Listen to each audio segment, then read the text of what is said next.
this background. I love it. Oh, hi. I'm Tara Lynn of Geek Saga Entertainment, here with my co-host Manny for a holiday special episode of the Geek Saga Podcast series, 90s and Noughties Cringe Factor. This series focuses on some of the problematic teen movies and or rom-coms from the 90s and early 2000s that we Is it love to hate or hate to love? Either way, I'm Manny, and because this is our special Cringe Factor Holiday Edition, we'll be discussing the 2003 Christmas season-centric Love Actually. This thread-weaving movie that takes place during a very hectic London Christmas season came about when writer-director Richard Curtis, who was known for British rom-coms such as Four Weddings and a Funeral and Notting Hill, decided he wanted to explore different forms of love through an ensemble cast. It actually wasn't even supposed to have a Christmas theme, but apparently Curtis has a penchant for holiday films, and that led to him writing it as one. Sorry. I can't say that. Here we go. It's not a word. So Love Actually takes place during what seems like, as we said, a super extra hectic Christmas season in London, beginning 5 weeks prior to the holiday itself and following a group of mostly loosely connected people as they experience everything from recording and promoting a Christmas album to a wedding, a funeral, an office Christmas party, and eventually a school holiday concert. Relationships and situationships begin and end as this movie attempts to convince us that, hey, love is actually all around. Had to do it. Yeah, you did. Anyway, we'll begin our discussion with a list of 10 things we hate about this movie. Then suck it up and admit 1 to 3 things we actually liked in our These Are All That section. We'll also rate Love Actually on a cringe factor scale of 1 to 10, Zach Morris says, before concluding with our Watch This, Not That suggestion for the episode. But before we get started, you can follow me and therefore all of the Geek Saga endeavors at a Geek Saga on Blue Sky, Facebook, Instagram, Threads, TikTok, and YouTube. And you can find me on the good old Facebook and Instagram at Benissimo Art. Last but hopefully not least, we hope that you'll check out the Geek Saga Entertainment Patreon with 10 tiers ranging from $1 a month to $40 a month. It's a great way to support us and receive some great perks in return. Including early access to these 90s and 90s Cringe Factor podcast episodes.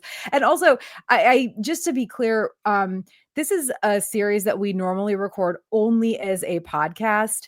So we are actually going to air this video air isn't the right word. We're going to post this video on our YouTube and Facebook accounts.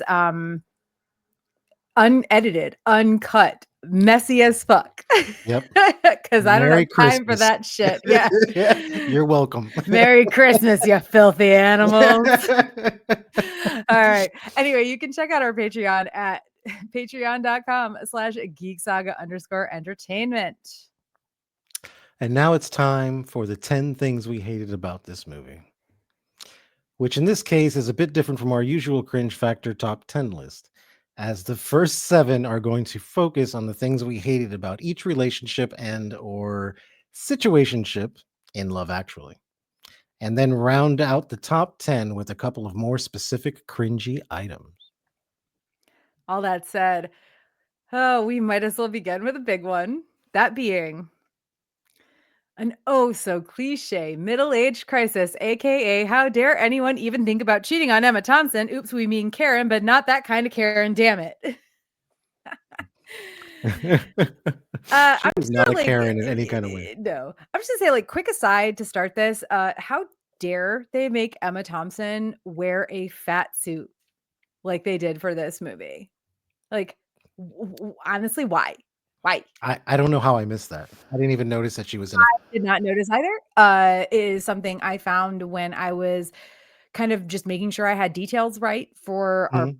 podcast, I found an article that was like, "Things you didn't know," and I was like, "Ho, ho, I definitely did not know that. Ho, ho, ha, ha." No, no. I think probably the reason I missed it is that because Emma Thompson is just so distracting. She's so great, like anytime she's on screen, you just pay attention to her 100%. Mhm. You're not thinking about anything else. You're just like, "Oh, it's Emma Thompson." She's just such a fucking gem that I Yeah. didn't even think about it. But yeah, why would they put her I guess they had to make her unappealing compared to the other person, I guess, Yes, yeah, they I think that's what they were trying to do, They but were also trying to then do? that, like, implies that, like, oh, Emma Thompson was, like, too skinny, like, Alan Rickman's character, Harry, he wouldn't have cheated on his wife, Karen, Emma Mhm. Thompson, if she wasn't, like, I don't know, heavier than Emma Thompson is, whatever, it's so gross, Yeah, and it's weird. it's It is gross and it weird. makes no sense. Yep. Um, but just to, like, get into this whole thing about oh god, oh so cliche middle-age crisis. I guess maybe it's like I don't know how old they're supposed to be, but they have children who are in like Mhm. elementary school. So Harry is kind of an all-around asshat. Yep. Like let's be real, he is nosy and rude about his employees' personal lives. See bugging Sarah about being in love with Carl. Also, if you're watching this and you don't know these characters. Like, I'm sorry. Sarah is Laura Linney's character. Carl is I'm sorry, I don't know the actor's name. Very sexy graphic designer or something that she's been in love with for several years, as Harry points out. But like he bugs Sarah about how she's in love with Carl. This is not appropriate, okay? I used to work in HR, but even if I hadn't, we all know this isn't appropriate, right? Right? uh that that is an HR nightmare. Yep. Even if we set aside the fact that Harry also doesn't immediately tuck and run at Mia's over the top flirtation. Mhm.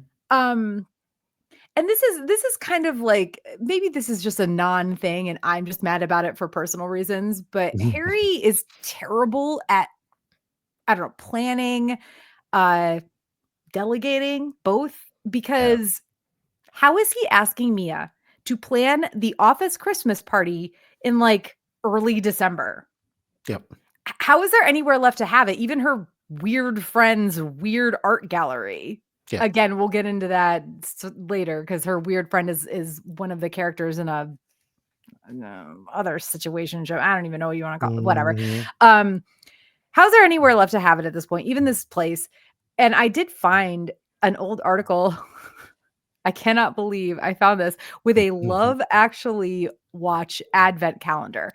Yep. You actually cannot find this article on the website. It just like loads and loads and loads and nothing happens. But thank you, Wayback Machine. I was able Yes. to find the original text of the article. And according to this advent calendar, Harry asks Mia to start planning the party on or around December 4th. And as an event planner, this makes my skin crawl. This makes Yeah. my skin crawl. Like, what? I don't. I mean, Ugh. okay, so, like, see, because 'cause I'm trying let me just play devil's advocate here for a second. Oh, devil's Okay. advocate. Are you Yeah, trying to get me to talk about Mia? yeah. Go So, like, um, like, for like, a lot of office parties are just kinda, does it take a long time to, like I mean, aside from the food, what else would you do to, like, get that set up?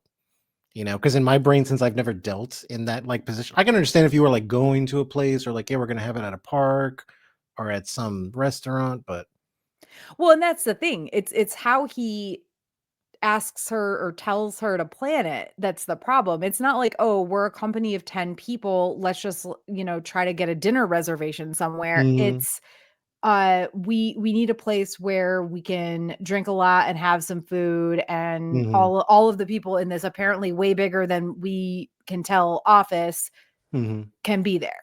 That Yeah. that's the issue. It's the way like it's very clear from the way he's asking her to plan it that he expects her to plan like an event, like an actual event, not just like, Mm. hey, us like 10 or 15 people from our small company office are, Mhm. gonna go have a holiday dinner.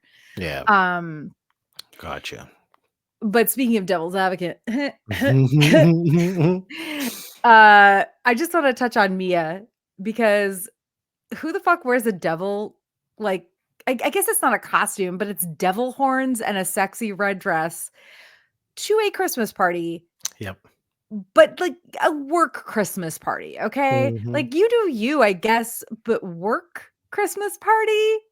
I'm over here, like, I'm going to my work Christmas party next week, which by the time this comes out is a podcast and is like put up on YouTube and stuff. I will have probably already gone to that Christmas party. No, I will have Mhm. already gone to that Christmas party. And I'm like hemming and hawing about what the I'm gonna wear. Because last year I wore a like just a black velvet like maxi dress, and they were Mhm. like, "Who are you?" I'm not even kidding. Like they were they're so used to seeing me only from like the ribs up on camera Mhm. in like sweatshirts that they literally Yeah. didn't know who I am. And I'm like, what's appropriate? I don't even know anymore. Um, but then one of my coworkers was in like a freaking gown, which she looked amazing. I like no shade here. She looked Yeah. amazing. Mhm. But anyway, so still though, who the fuck wears a devil costume essentially to a work Christmas party? Like, but that aside, Mia is her whole character is just like a very basic trope, a Yeah. stereotype. She is made for the viewers of this movie to hate. Yeah. Boo, blah. I there's there's no like, why does she like Harry? How she hasn't even worked there that long. He's like, "Oh, how No. are you liking it here so far?" She's been there for like Mhm. let's say she's been there for like a couple of months, okay? I'll Yeah. give her a few months. Like, what about this man has made you decide to like spread your legs in the office? Like, Yeah. just ugh. Yep. I am not like, I'm not shaming her as Mhm. I'm not trying to shame her as like a character or a woman even. I'm shaming the fucking writer for writing this. Mhm. Cuz it's like, this is you are It's just if you're gonna make Harry cheat on Karen, if you're gonna make mhm. fucking Alan Rickman cheat on Emma Thompson, then you Mhm. gotta give us some Something better. reasoning Yeah. behind it. Not even someone better, but like, Well, what's the story here? Oh, it makes me so yeah. mad. This makes me so mad. This whole thing makes me so mad. Yeah. Sorry. So, no, yeah, it's just I don't know what I don't know what the writers are thinking. Again, this is like it's like a caricature, right? We always go back to like in these 90s and noughties thing is that all these people write caricatures of like a certain situation. So they're like, hey, you know what? Like this girl, and she's like the sexy one, and she's gonna be all like aggressive and sexy. It's like, why didn't you just make them like relate to each other under pressure or something? Like, oh shit, we both work this job, we're working nights all the time. She's just like a nice person. Like that would have made more sense. Like that's someone you buy a necklace for, right? Not just try to like bone them, right? Because you're like, shit, this person is like with me the whole time, and we're always, doing the stuff, and we're working hard, and blah blah blah blah. But yeah, and like the devil costume at the Christmas party. Like, what kind of Christmas party is it? Was it like a dress up Christmas party? Like, hey guys, come as your favorite superhero or something, And it's like, but then again, I feel like there was kind of like a she's the other woman, so she's like the devil, So they had to like tell the audience, they had to spell out for the audience, look at her though, she's dressed up like the devil, she's clearly a devil, and it's like, It's your okay, favorite thing. That's your yeah, favorite thing when they just force like, they're like, "Yes, yep. this is what you should think." This is what you should think. It's like, why didn't you Sarcasm, just by the way. no, of course, of course.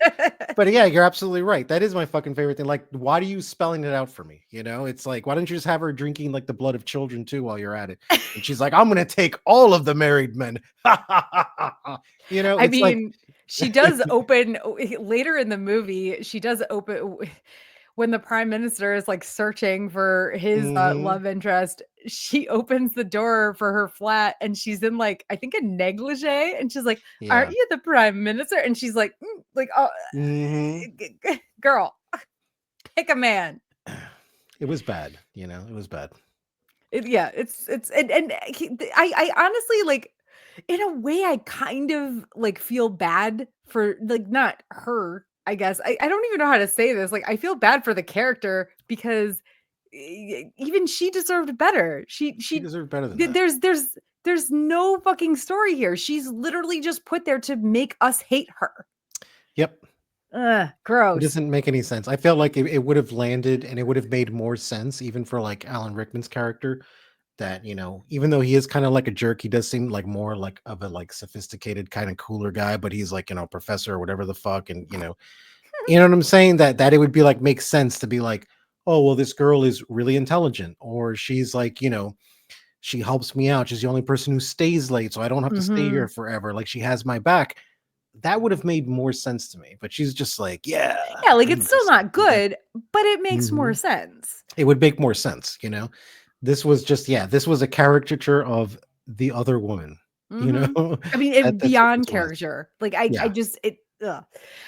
Okay, so I wanted to ask you about this because, by the way, everybody, I guess we should have led with this at some point, but this is Manny's first time having ever watched Oh this yeah. movie. Oh yeah.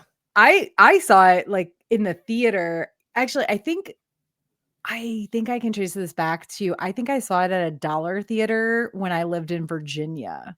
Wow. Back in the end of 2003, yeah, Wow. yeah, a dollar. I literally paid a dollar to see this movie in the theater. Wow. I'm old. Um, but Dollar theaters. I really wanted to ask what your thoughts were on the scene where Harry is trying to buy that gold necklace and, uh, Mr. Bean, I mean, Rowan Atkinson, Yeah. uh, is literally just being Mr. Bean about Mr. it. Bean. I needed to know your thoughts on this. My thoughts on it quite simple on this, right? So it's like Ron Atkinson, he's the best at like breaking the tension from a situation, right? Whatever Or in situation this that he's case, in. making it, if you ask me. He Well, makes this, the yeah, tension. yeah, and this is where I was going with it, is that he breaks tension by creating tension, right? Like that's what he does, right? Because at first he comes out and you're like, oh, it's Mr. Bean, like, oh, look at that. And oh no, but he's playing a normal character, guys. Don't worry about it. And then you see him putting everything in, like, oh no, no, no, no, no. He's playing Mr. Bean. Here it comes, and he just kind of keeps it going and like keeps it going. And the fact that he kept pulling out more things to put in the bag and wrap it in a certain way was just, it was so classic, but he's made so many, I'm not Mr. Bean, but I really am cameos in so many movies now. Every time you see him, he's like the same kind of guy where he's like, oh no, look, I'm not Mr. Bean, I'm an actual actor. And then his beans start coming out, and it's like, oh no, you're not. His He's beans. exactly. But you know what? Rowan Atkinson is great. He hasn't lost his touch. He can still do that kind of stuff. And I always get happy when I see him. He's like the cool uncle that shows up at your holiday party. I love You're that like, one point oh where he's, man. like, taking out, like, branches of Yeah. rosemary or something, and he's, like, sniffing it, and Mhm. he pulls off, like, very specific bits. It's like, "Oh my Yeah, god." exactly. And I think Also, like, just go ahead. Go ahead. I want somebody to do that wrapping job for me for literally any present, okay? Like I want Rowan Atkinson to do it. I yeah, want him to yeah. do it as like Mr. Bean. This part of the movie was like the first time where I started getting comfortable with the movie because Uh everyone knows how much Manny loves chaos, right? I just love the chaos. And the second I saw his face, I was like, here we go. I'm like, let's go, guys. That's the thing, yeah, like, you just chaos is coming because it's Mhm. Rona like, I'm sorry, maybe he himself is a trope, I don't know. He probably is a trope, but but when he shows up, you know how it's gonna go. So, as for Karen, generally she is great. I love, love her line. Like this is probably the most well written line of the movie, and she and Emma Thompson delivers it like a the fucking. She's an Oscar award winner, isn't she? If she's not, she should be. She fucking should be, Eh, yeah, absolutely. Not for this movie, but like I In freaking love general. Emma Thompson. I fell in love with Emma Thompson in Sense and Sensibility in Mhm. 1995. But Yeah. anyway, her line when she says, uh, if your husband bought a necklace and I'm paraphrasing this first part, your husband bought a Mhm. necklace and you found it, and then come Christmas, you got a CD and not a necklace. Mhm. And then she says, would you wait around to find out if it's just a necklace, or if it's sex and a necklace, or if, worst of all, it's a necklace and love? Would Mhm. you stay knowing that life would always be a little bit worse, or would you cut and run? Like, again, just the way she delivers it, so fucking heart-wrenching. Again, I say, how dare Harry? That whole monologue is just a classic example of how to like to communicate properly with people, Mhm. you know? And she just spelled it out like really fucking clearly. There was no way around it. You know, I was watching that and I was just like, man, I wish people communicated like this in real life, Yep. because she could have just not said nothing. She could have wallowed in it, wondered. She could have spied on him. She could have done like all these fucking things. And she was just like this no nonsense, like, and she wasn't even like mad about it, right? She's just like presenting it to him like as a situation. Like, what Mhm. would you do in this situation? She wasn't being like, mad or like emotional or anything. Well, Just she's boom, upset, she's emotional, but clearly upset. she's But she's not in like. control though. She's in Yes, control, exactly, exactly. and I feel like I don't know, man. I feel like there would be a lot less weird situations in the world if people just spoke in the same fashion that this happened. I think if there's one takeaway for this entire fucking movie, it is this one scene, honestly. I mean, because this was Yeah. a great fucking scene. Like not out, outside of like the 90s and noughties and the funny and how we're gonna bash this thing into the ground. Like that monologue, Mhm. I was like, holy shit, that was fucking good. That Yep. was fucking good writing right there. Yeah. Yeah. 100%. Yeah. Now that said, I mean, she also has her moments, Mhm. not so great moments. Like which doll should we give our daughter's friend, the transvestite or the dominatrix? And I just like, I know this is 2003 when this movie came out, but like, I heard transvestite and I was like, oh, Mm, no, because I haven't rewatched this movie in a while, like, yeah. several years, and I couldn't tell you if I, like, cringed about that the last time I watched it, but I would Mhm. assume that if it was in, like, the last, like, 10 years, I probably did, but whoa, Mhm. whoa, and I guess maybe it's, I don't know, signs of the times, whatever, but, yeah, and then there's, when she tells her close friend Daniel, whose wife just died like a week ago, maybe less, that if he looks sad all the time, he's never gonna get laid. Mhm. That's rough. Yeah, especially I know they're go ahead. I said just, especially just because, why don't you wait till the body gets cold before you start saying things like that? You know what I'm saying? And it's like, look, I've never been in a position to where I've had a significant other pass away, right? But I've gone through like bad breakups and stuff where I'm kind of hurting.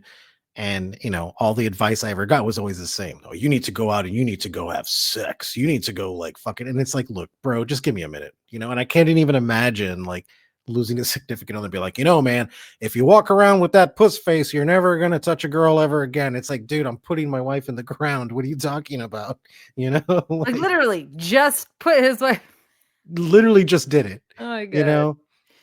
Ugh. And, like, again, like, I get that this is supposed to be her trying to lighten the mood, Mhm. but it's also in the midst of them talking about his woes with his sad stepson, so just, like, Mhm. maybe not right now, Karen. Yeah.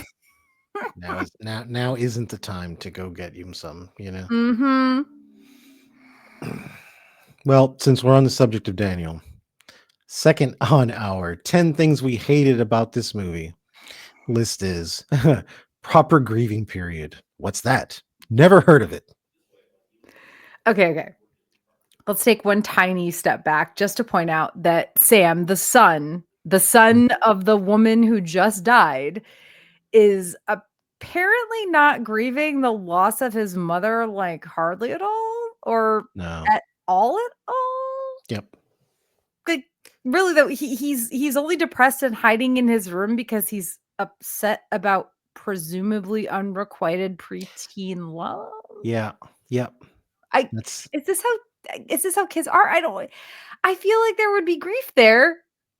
This is weird. yeah, you would think if it's like a mom, and if not, then the kid probably needs help, because I lost a grandparent at a very young age, and I didn't grieve at all, and I was really attached to her, and I didn't realize until probably like, I don't know, 35, 40 years later that I was like, you know what? I probably should have got some help for that one, like, I and mean, and this is like a parent, and it's, yeah, apparently worse. Yeah. apparently his only actual, like, living blood parent, or well, Hmm. let me not living. It's his only actual, like, blood parent that is involved in his Hmm. life, because as we Yeah. find out later, well, as we find out not later, as we find out very soon, Daniel is actually his stepfather.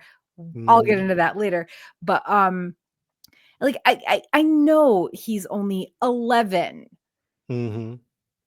Or wait, uh, for fuck's sake, he's only 11? Yeah. But either way, what? I just oh, I this is a very weird does the oh god. Like, Richard Curtis, who wrote these movies, like, he clearly knows how to write movies. He's put out some really fucking great movies in yeah. terms of movies, but also this is weird. Like, has this guy never had a parent die? Well, maybe he had, No, but I don't know. There's a lot here that I'm just like, "Ugh." there's a lot of things in this movie, with even with some of the other ones that I'm sure we'll bring up, is that, Oh, we will. yeah, like, the point of the movie is not about anything else except love, guys, because love actually is whatever.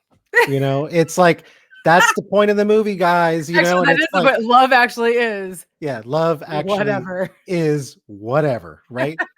Like, oh, dude, I'm sorry you lost your job and you're homeless, but are you in love? And it's like, dude, yeah, I'm in love with the girl in the tent next to mine. And like, it's like, come on, man. But that's the point of the movie. That's what they focus on. So, Well, back to Daniel himself. Let's fast forward to the Christmas concert, which, by the way, is mhm. apparently on Christmas Eve. Like, it's a school Christmas concert on Christmas Eve. Is that like a Yep. UK Europe thing? I don't know. Like, I can't imagine any, like, Must growing up be. in like Catholic Central New England, that never would Mhm. have happened. Are you fucking kidding?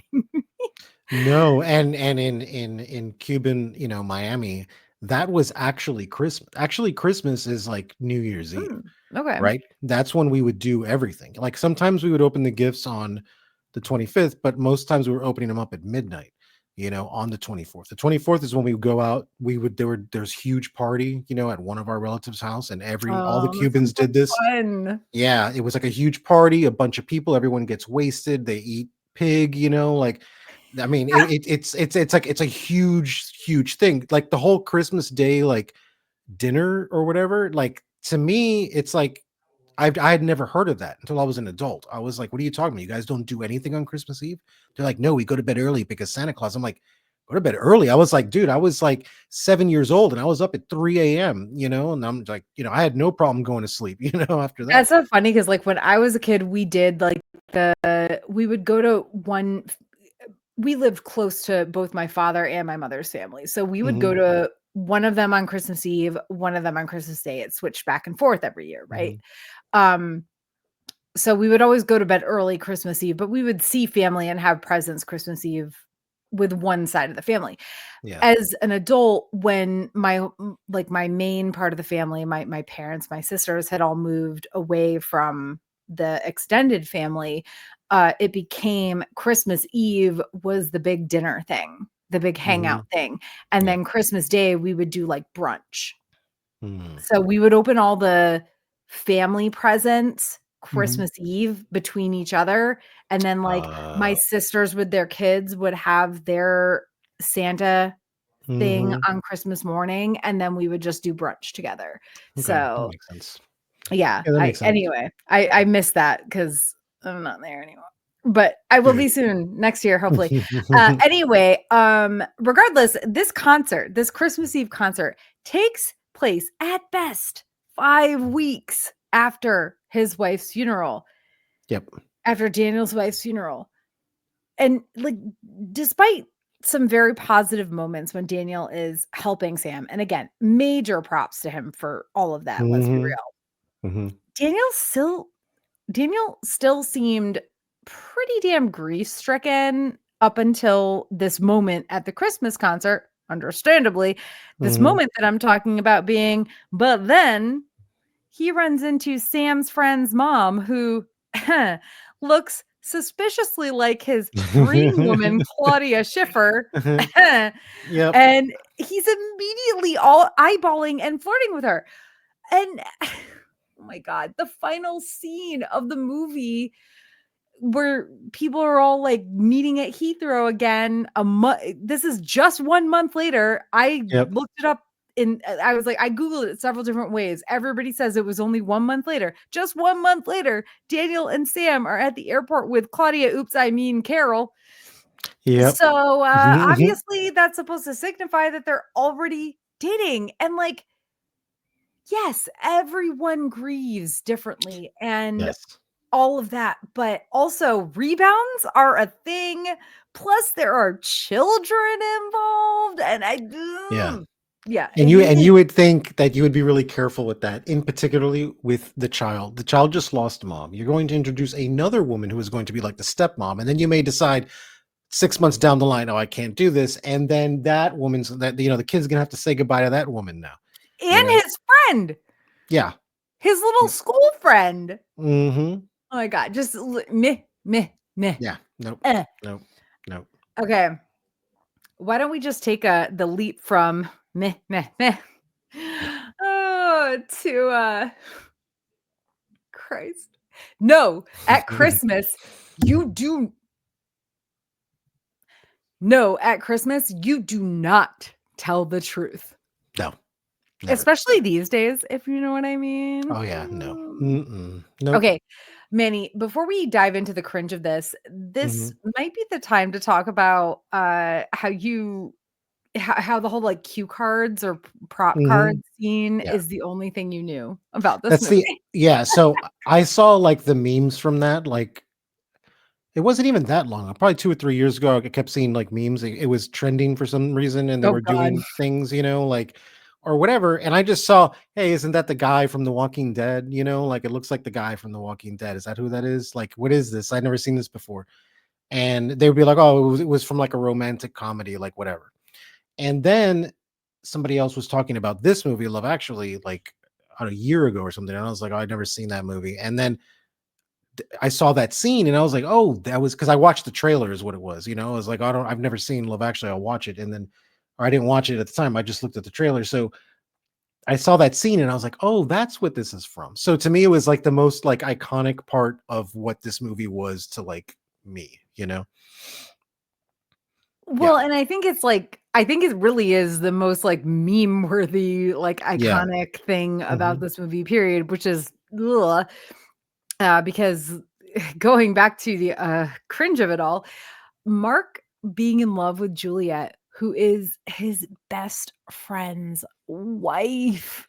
Yep. And like he's been mean to her apparently, like the whole time they've known each other, like he's a fucking first grader. Yep. Just ugh. Ah. Yep. So yeah, like that scene plays out really good in a trailer, right? Oh yeah, Not, in a trailer. yeah, not in the actual movie. Outside of itself, yeah. Yeah, outside of itself, yeah, that's great. That's very romantic. That's When you really cool. don't know, yeah, when you don't know the context, When you don't know the so context, you're like, cute. so romantic. Um, yeah, and then you watch it in the movie, and you're just like, what? Like, I have more to say on this scene, but I saved it for the end of the podcast. So Okay. yeah, but Well, go ahead, go ahead. but like yeah, like also like how is he in love with her? Apparently he never talks to her to the point, where both his best friend, whose name is Peter, by the way, even thinks he doesn't like Juliet at all. and is like mean to her apparently, and is just kind of like cold. Look, I will say this, okay? I've never been like mean to like someone because I secretly liked them. I have been cold before, right? And not cold where I'm just like, oh my god, that guy's like frigid. I just kept my distance, really, when you really think about it, Mm. to where it's like I keep my distance from them because I actually really like them, but maybe they're dating like a friend of mine, or they're just dating somebody, and I'm like, yeah, I don't really want to mess with that, so I just kind of go cold, like I get Yeah. that, but No, that's easy. Like, protect yourself. That's yeah, fine. just protect yourself. That's That's it. totally Mhm. normal. Yeah, That's totally normal. This no. this is not totally normal. Uh, Basically, like, in my opinion, he is like, he's in lust with her at best, if you ask me. Especially as, again, as you said, if he never talks to her, we kind of have to assume that he just thinks she's beautiful, which fine. This is Mhm. Keira Knightley we're talking about, Mhm. and has therefore become obsessed with her. Not fine. But this just makes him creepy. Period. Full stop. Plus those cue cards, my wasted heart will love you forever and all. What is he doing with that? Is he trying to make her feel bad? Because I think that's what he's doing. And honestly, No, like Mark seems like the type who is going to murder Peter or Juliet, or maybe just yeah, both of them someday if he doesn't yeah. get his shit together like really damn soon. Yeah, so I'm trying to like I'm going to play devil's advocate here for a minute. Alright. Give me a second on this one. So, you know, I feel like sometimes okay, so before I understood the fact that I had ADHD, right? I didn't know the difference between being like infatuated with somebody and it just being like a hyper focused thing, right? Because you'll get hyper focused on things and you just kind Oh, of I know sink that. in, yeah, and you sink into something and then you kind of realize after a bit where you're like, wait a minute, I'm not into this person, you know? I actually learned that from fucking TikTok. Okay. Because I went on TikTok and it was this girl saying, hey, guess what, pal? You're not in love with her. You're just hyper focused. And I was like, wow, yeah, that makes a lot of sense, you know? And so I get it. I had a tendency when I was growing up that I would like somebody at a distance, I didn't want to say anything, and it wasn't just because they were like beautiful and it wasn't because they were like good looking, but there was something that was interesting about them to me, right? So you get very infatuated, but understanding how my brain works, it's like, okay, you just found them interesting, right? It wasn't that you were in love with them, you were madly in love with them, you just found them interesting and you wanted to know more about them, right? If you try, if you have a little piece of cake and the cake tastes good, you want to eat the whole fucking cake, right? Like you're just like, I just fucking whatever. So if there's little things in a person where it's like, man, look at the way they dress, they're so sophisticated, or it's things that appeal to you. Maybe they're into the same obscure bullshit that you're into, and you're like, oh man, that's the only other person I know who's into this thing as much as I am. And then you just zone in on it where it's like, oh my gosh, this is the absolute love of my life. No, it's not. It's just nice to be amongst, to be in company with somebody. That's it. They're interesting. You just want to get to know more. Yeah, no, I feel that hardcore. Um that said, not to like this is like a break from that discussion, but I do Hmm. have to mention this. When he rings the doorbell, right? Hmm. And uh Peter Juliet's like, I'm gonna go get it. So she goes down and he's like, who is it? And she's like, he has the Mark has the cue card. It's, Hmm. hey, it's Carol Singers, and she says Hmm. it's Carol Singers. So apparently Peter can't hear this fucking boom box he has that is playing like tinny recording of Yep. like some Christmas song, and Yep. it's like that would not fool anyone if they could actually even just sort of hear it.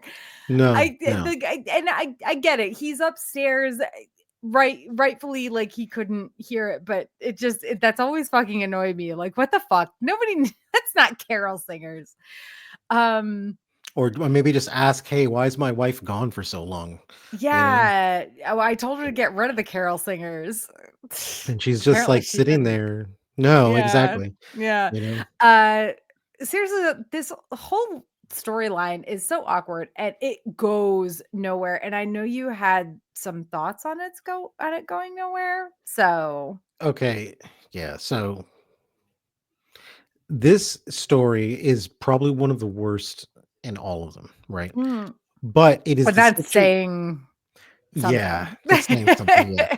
However, I will say this. This story is probably the one I related to the most, right? Now, I would have done things very differently than this guy did. But again, you can see where this guy is more of a sense of hyperfixation as opposed to anything else, right? So, yeah, he was mean to her, but maybe like he was just fucking cold, right? Because he's protecting himself. He's like, I've been in those situations where I've been like with people who were friends of friends and we all hung out together. I'm like, I'm keeping a distance from this person. So they thought, oh, well, he's just fucking cold, and it's like, no, it's not. It's because I actually really like you, and you're in a situation and I'm not here to fuck up anybody's fucking situation, So now I would have been the person that maybe would have gotten caught, right? Like it's been like, oh my gosh, all these videos or these drawings or some shit that you're fucking doing they all look like they're based on me. And it's like, well, okay, yeah, right. I Yeah, can I get mean, I'm gonna interrupt you for a second here, which I Mhm, normally would never do, but mhm. let's be very clear that, like, he recorded their whole wedding and then made himself, like, a highlights reel, and that's what she That's found. yeah, That's okay. fucking creepy. Yeah, so that is not something that's not the path I would have taken, on that. Um, that would have been more like an internal kind of like thing, not so much like, oh, I filmed everything, and it's just that comes off as definitely kind of a serial killer and kind of weird, Well, and also, like, if you're gonna do that, why would you label the tape Mark and Juliet's wedding or whatever he labeled it? Why wouldn't you label it like personal porn or like something that she would never? I mean, Or why would you I get like he never thought that she would come to his house, but like label it something like I don't even give it a code name for fuck's sake. my Like thing is this, like, I guess the part that I just wouldn't understand is like, why would you keep it? Like, just get rid of it. You're gonna torture yourself to death? Like, look, it's great. Take a picture, get a little screenshot from one of the videos that you like the best and just put it in a scrapbook or something and just fucking throw it out. Like, why are you gonna fucking torture yourself? It's fucking weird. But look, and in the end, mm, I would have had no problem admitting just to whatever person and saying, yeah, no, I totally did. And that's why I was cold because I was just into you and it's like not a big deal. I'm not showing up at the fucker's fucking doorstep with holding up fucking cards, and when you see him walking away with the cards, like people had to have walked past him and been like, oh shit, I wonder what he's talking about. I can see the first card. and the I can see the boombox first in card his and the box. Like, oh dude. I mean, yeah. It's not the path, and I don't know what the end goal is there. And then again, I know that we have to separate from reason because the movie is not about reason. Yeah, It's about yeah. love actually is, right? That's what the movie's about. However, what would have happened if her husband answered the fucking door? What would have happened if he had, like, come downstairs and be Yeah, like, "Girl, why are you taking so long?" exactly. Exactly. And then It doesn't she runs after him and kisses him on the lips. Don't even get me started.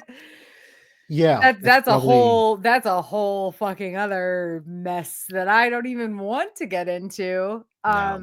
Nope. So I'm just gonna end this with, not to mention, they don't even go here. Yeah. Here being the Christmas concert that because none of these 3 attend that end of the movie Christmas concert as far as we can tell. And yes, there are other characters who don't show up at the concert either, Mhm. but it seems like their story, Peter, Juliet, and Mark, uh is supposed to be one of, like, the top 5, if not top 4 plot lines, and Mhm. in that case, them not being at the concert makes the whole thing fall, like, even more flat Even than more it flat. already is. Because they weren't really connected to anybody. It was just weird and Yeah. Yeah. No. Yeah. Good Honestly, work. it seems like they only exist as a connector or additional connector Yep. to some of the subplots. All right, ladies and gentlemen, I'm gonna need everyone to stand behind the yellow line as the subplots train comes into the station. Everybody, doot doot. All right, everyone, get in line. We're gonna go ahead and look at some of those for. We're gonna go ahead and look at some of those for a moment. The subplots, that is, ladies and gentlemen, everyone stand behind the yellow line until the train comes to a complete stop, and then you will board the train, show your ticket, and everything. Okay. So the first stop on this trip is Sarah and Carl.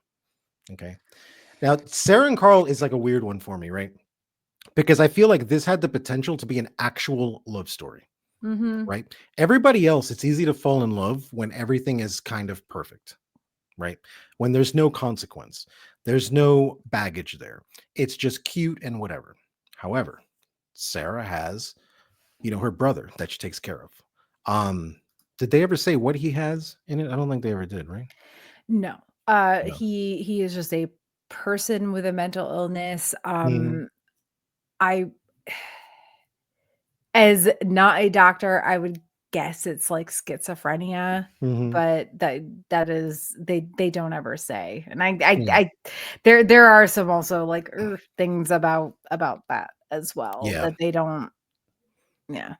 They don't really like tackle it, you know. Yeah. And again, Carl, whatever, you know. I mean, it's like this is like okay, so to me this is like such a trope when it comes to like guys, right? Why do the sexy guys look like they haven't taken a shower in 2 weeks? You know? I just always see that, you know? I like to pamper myself. I like to make myself look pretty. I like to make myself get and like every guy, it's like has messy hair and like, kind of not shaven and then looking like they've been sweating all fucking day. Look, don't answer because we're not gonna have that conversation on this I mean, podcast. listen, like he's not my type, but also look at him. Like look at him. No, he's got Crispin Cole vibes. Okay, and I don't like him.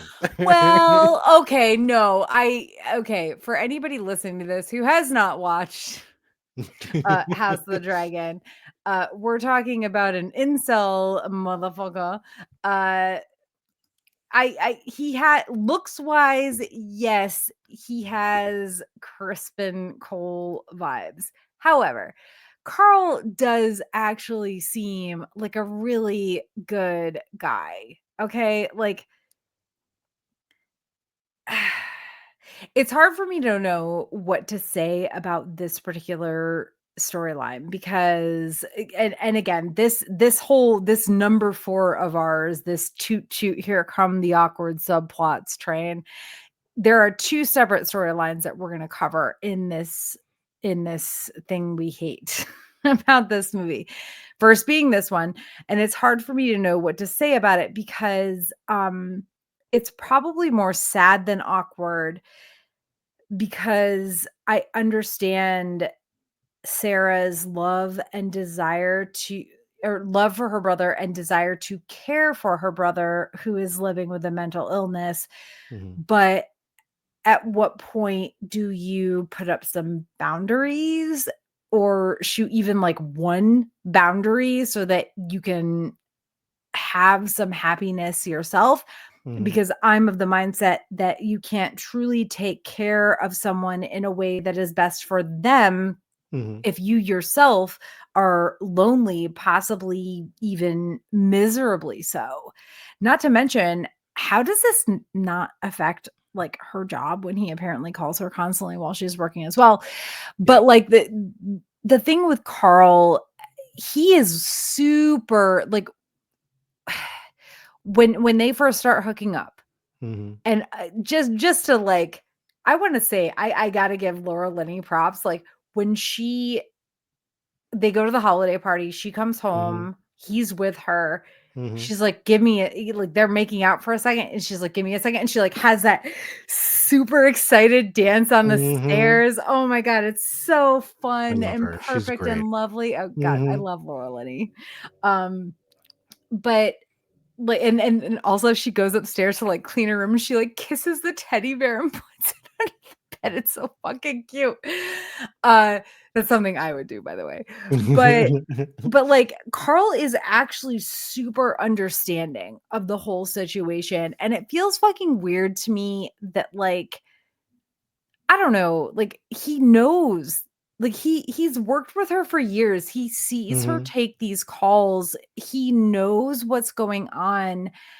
And I don't know, it's just weird to me that like she doesn't get to have happiness, right? Like I understand this is a very difficult situation and that her brother comes first for her, which is understandable to an extent, Mhm. but yeah, it's just I don't know. I don't know. Like I understand it and hate it at the same time, and I will get into some thoughts on that like a little bit later. But I just feel like this story was the biggest missed opportunity in mm, in the entire, movie. Because I wouldn't say that Carl came off as annoyed when everything was going on, but probably just more confused than anything else. Because my first initial reaction was like, "Oh man, the guy just looks fucking annoyed," right? So, and I just didn't like him from the beginning because he reminds me of old Crispin Cole. But anyways, you don't know, let that's not fair though, because he really is actually very nice about it. Like when her brother first calls her, like he's very understanding. no, I get it. No. She's the one who pushes him away, and I don't know. I feel like there's like some world where she's like, listen, maybe we can't have sex tonight, but like, do you want to just hang out for a bit? I'll take this call. Like, we'll have Mhm. some coffee or because they don't even know each other that well. We'll have some coffee or tea. We'll chat. Maybe she takes him to meet her brother. I don't know. Well, Like, I don't know. and that's why I say this is like the biggest missed opportunity. When the Yeah. phone calls Yeah. started coming in, they should have wrote it to where he would have been like, "Hey, do you want me to make some coffee? Or do you want me to like, order some food or like, we'll just like chill, like whatever." And then it could have continued with, yeah, maybe the story builds up to where he's meeting the brother and like all this kind of stuff.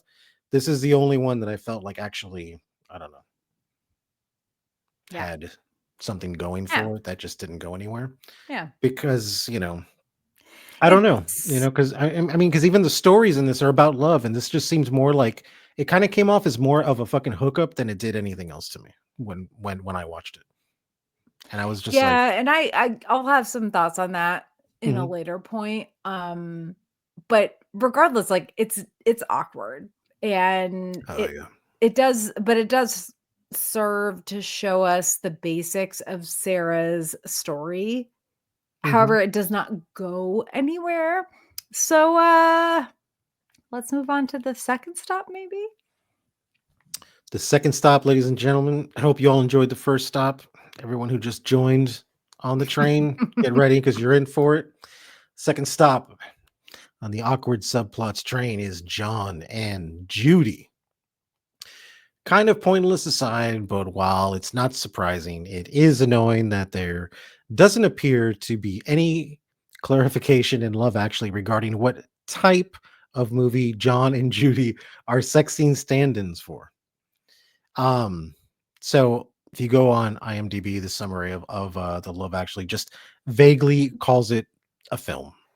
And while I found a brief back and forth on Reddit where some people think it's a regular movie and some people think it's a porn, a couple of old articles refer to it either being as a porn or an erotic drama. None of these are official sources.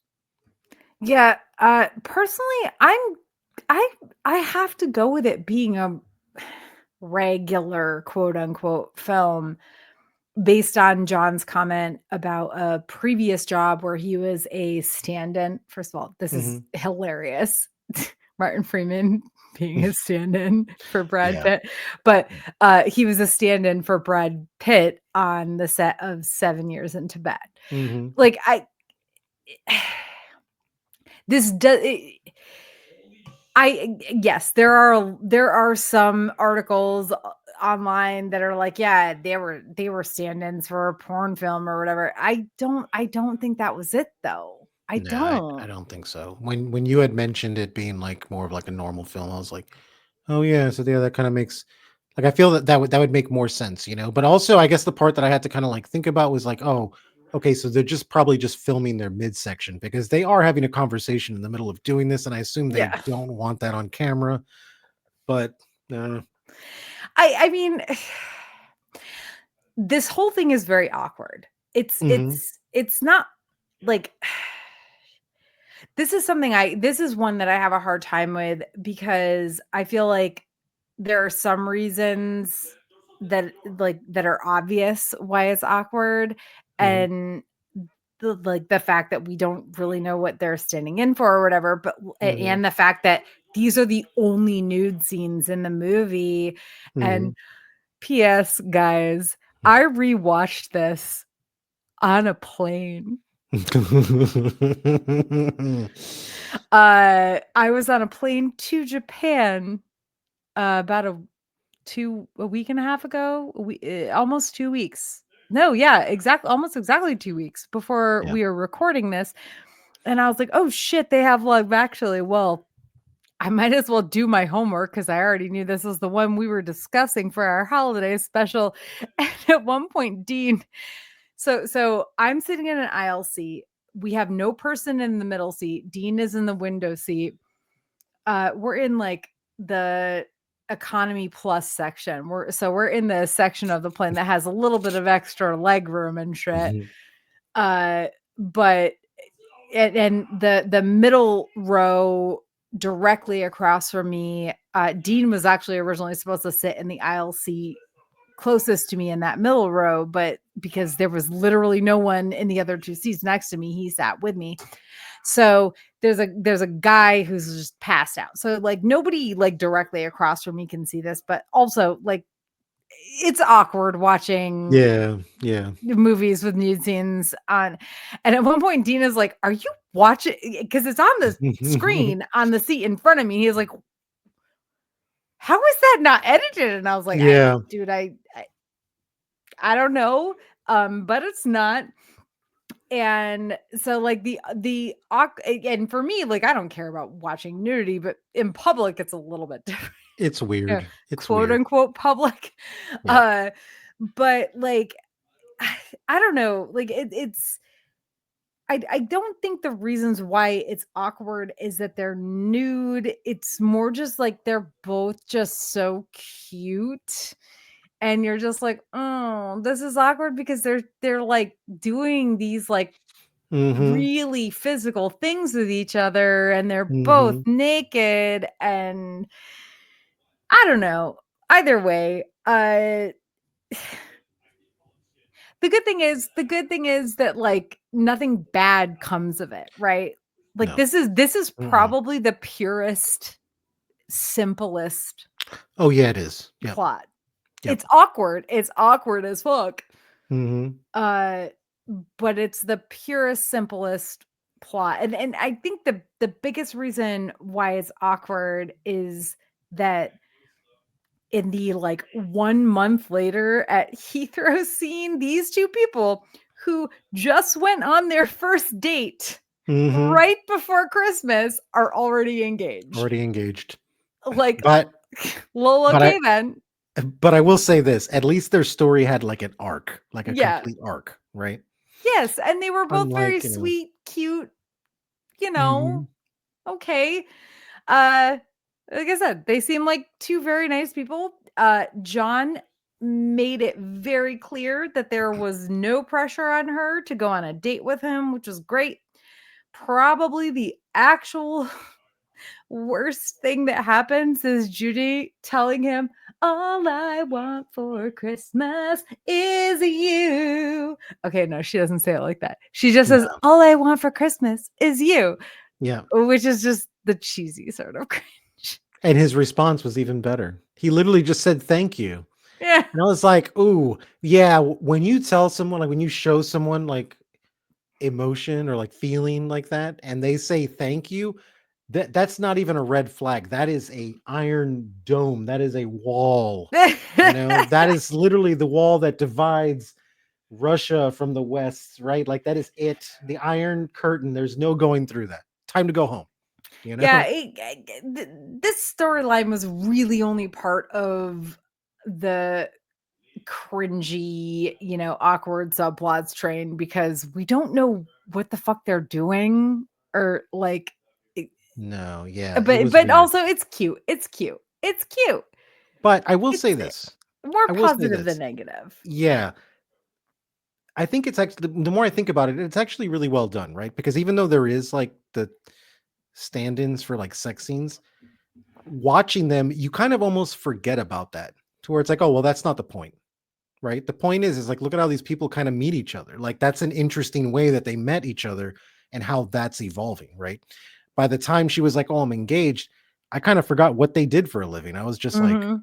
oh yeah. So I don't know. I think they did pretty good with that. Well, and I think like when I first saw this movie, I thought the Heathrow scenes at the end were like a year later, right? That's what I thought. Yeah. No, yeah, when I watched it, So when I found out it was a month later, I was like, "Oh, that's weird." that's a But little much. okay, guys, you do you. Mhm. All right. So we're gonna remain in subplot territory for number 5, aka I'll take worst subplot for 1,000, Alex. Oh Oh my man, this god. one, dude.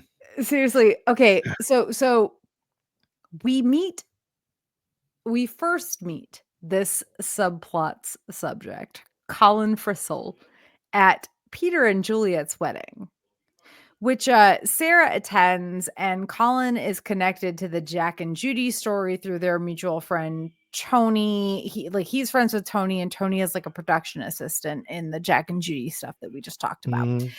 But this subplot really deserved its own separate track. Huh? Yeah. Yeah. See what I did there? Doot, doot. Because Colin is simply fucking awful.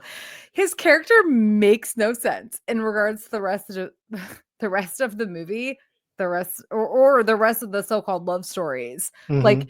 he's just like, I'm not getting laid in England, so I'll go to America. And then he like rents out his flat and he like shows up at Tony's flat and is like, I got a backpack full of condoms, got to stay here for a night before I fly to Milwaukee.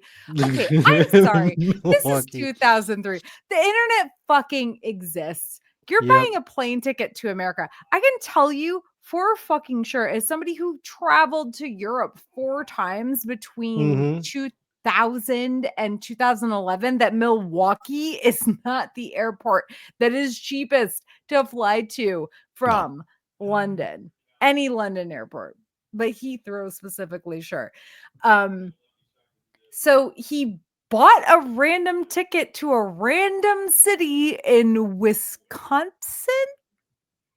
This makes That's no one of sense. those, This yeah, so makes no sense. that's one of those, like, he has a map of America and he's throwing a dart, and he's like, "We're gonna Oh yeah, go, boom, Milwaukee right there," like, I'm sure Milwaukee's got great things there. It's I'm just sure that it too. Yeah, yeah, not it's talking just shit about Milwaukee, no, but not at all. It's a great, place, but that's not what generally someone from overseas would say, that's where I'm going to visit, just as much as us, right? Like we wouldn't say, okay, I'm going to visit like this small village, in the south part of like Japan somewhere, and there's like 300 people there. Like that's what I'm going to go do, right? Like they would know where are we going? We're going to Tokyo, we're going to Osaka, we're going to Kyoto, right? We're doing just like somebody from over there might say, well, I'm going to go to New York, I'm going to go to Los mm-hmm. Angeles, I'm going to go to Miami, I'm going to That's what go I'm saying. somewhere, He could like have had it. First of all, there is no way there was a direct flight from fucking Heathrow to no, no, Milwaukee.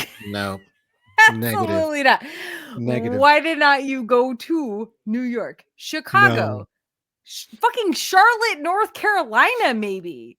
I Look, he would have absolutely had a layover in Atlanta, Georgia. Absolutely.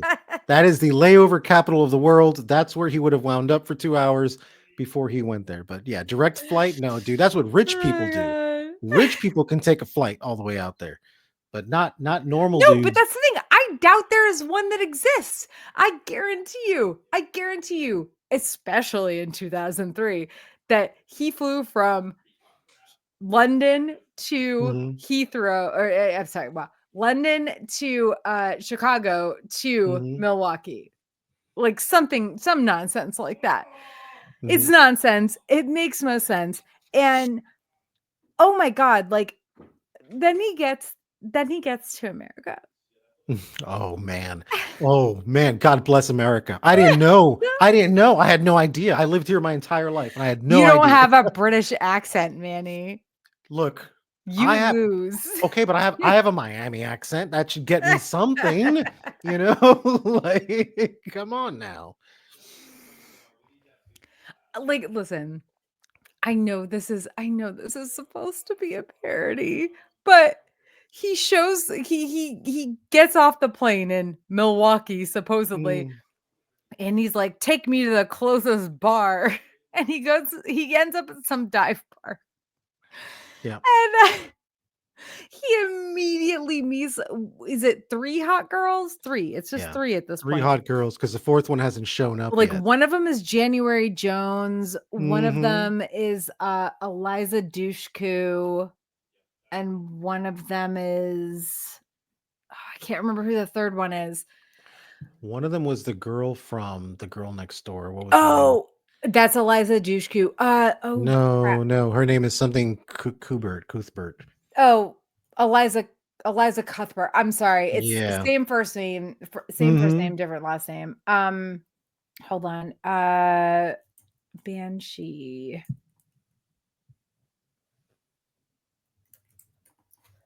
And the other one is shit.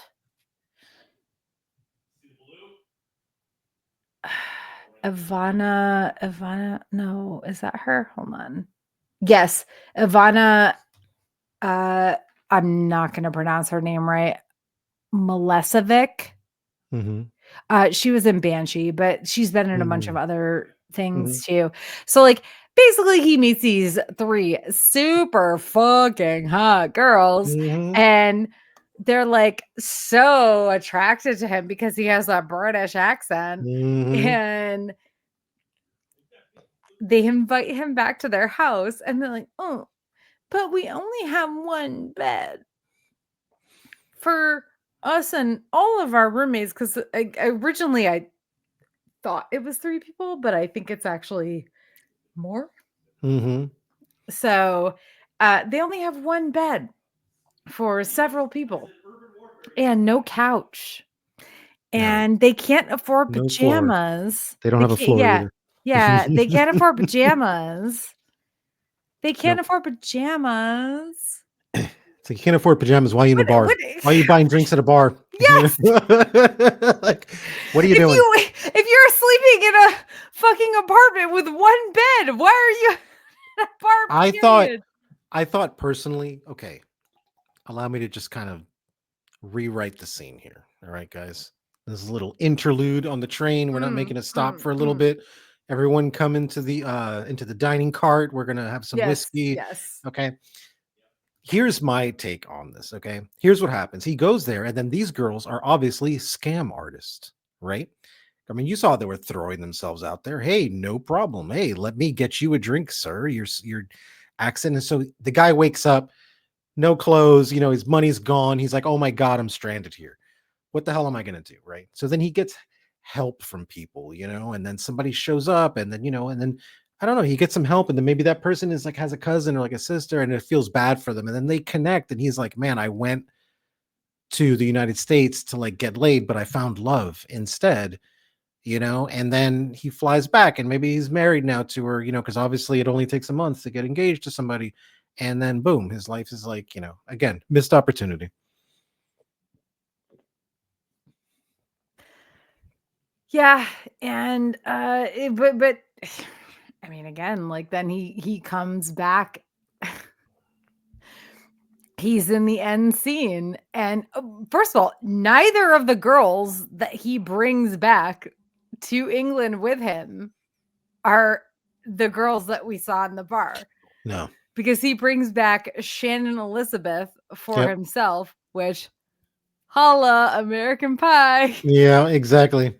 This is where it And all links together. yeah, yeah. And Denise Richards for his friend Tony. And Yeah. he's like, oh, this is her sister. She's real friendly. And she like immediately walks up and starts making out with him because that's how American girls are, y'all. Yep, that's how it is, dude. Oh my God. Maybe I'm just overly paranoid, but if a girl did that, I'd be like, "Oh my gosh, call the ambulance. I've been drugged. I know they put something on me, like they're trying to pass me out so you can rob from me." You know, like wow, dude. And then it's like, dude, wait, who wrote this movie again? Is this how you think American girls are? You know, like come on, dude. Oh. All It's right. just it's Well, bad. yeah. Yeah.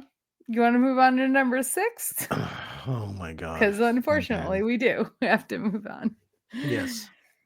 Unfortunately, we have to move on to that downright silliness to something that makes even less sense and is possibly, nay, probably even more problematic as the sixth thing we hate about Love Actually is power dynamics and actual communication. What are those? We don't need those. Unnecessary. Cut it off the budget. We don't need it. You know? Those are nice to haves, not need to haves. Okay. While there are a couple of relationships slash situationships that fall under a problematic power dynamics umbrella. In this case, we're talking about Jamie, the writer, and his housekeeper, Aurelia, because not only does she work for him, but they don't even speak the same language. Listen, I love Colin Firth so much. But regardless of how attracted these two people might be to each other, and like, sure, him acting like a sad, bumbling idiot Mm-hmm. around her most of the time might be endearing, right? Yep. Okay, it might be. Up until the last minutes with him, she Mm-hmm. seems to mostly just lob insults his way in Portuguese. Yep. And Yep. okay, Manny, quick aside, I have to ask, is this a mousy plain girl takes off her glasses and lets down her hair and becomes gorgeous situation, a la She's All That, only of course in this case she's taking off clothes, not glasses? Yeah, that's exactly what this is. This is just the PG-13 version of that, where it's like, oh yeah, no, she's such a nerd, and then like the dress comes off, and you're like, oh man, she's got a great body. Hold on a second, she's she's not got a a nerd. she's got a tramp stamp. She got a tramp stamp, so she knows how to have fun. Like, And listen, I'm not judging on tramp stamps. I have a lower back tattoo myself, just saying. But yeah. look, Um if they would have presented the situation a little differently, it would have been fine. Like you see someone, maybe they just seem a little too proper, but then you see a little ankle tattoo, and you're like, oh shit, all right, nice. I have tattoos too. That's awesome. You're a little wild, just like me, huh? Like, yeah, I like that. uh like in this situation, sure, fine. I will agree that I will agree to believe, I guess, that they fell in lust with each other again, but in love? No. No, no, no. And yet, Jamie, the writer, Hmm. after like 2 weeks with this girl, goes back to England, learns a kind of unbelievable amount of Portuguese in at best 2 weeks, but I don't think it was even that long. Which is not an easy language to learn to begin with. No, That is no. a And difficult language. like and then he rushes back to France to not just like present himself as a suitor, like a Hmm. simple like, "Hey, I care about you. I would like to spend time with you." No, no, no, no, no. No, no, no, no, no. He asks her to marry him. Literally, I hung out with you for like a few weeks and we don't even speak the same language, but I'm going to ask your dad if I can marry you. But guys, remember, Little disclaimer while we're on the train here, guys. Please keep your hands to yourself while we're driving. And also remember, this movie is about love. Okay. And it's important that you do not ask questions. Okay. So the fact of the matter is that they love each other. Okay. Because they were in the same room for more than 20 minutes. And that's all it takes in this film, guys. All right. Sit down. Shut up. Continue. I okay, the only other thing I have to say about this is plus why is Aurelia's Portuguese family written like they're from a third world country Yeah. or possibly even another planet? Like I Yeah. just I They were like going to sell her off or something. The girl's like, oh, he's going to sell her off. And like, yeah, into slavery. it's like, I'm sorry, guys. Also, there is some fat shaming in this, which we're going to Mhm. get into the actual fat shaming issues in a little bit. Actually, in the next thing, but Mhm. in this case, like I think that the father calls his other daughter Miss Dunkin' Donuts 2003, which also Yeah. like why is a Portuguese man calling his daughter Miss Dunkin'? You would, Something about yeah. that feels weird. Like And what? you would think since they're in the third world part of Portugal, Yeah. right, that they would even know what a Dunkin' Donuts is.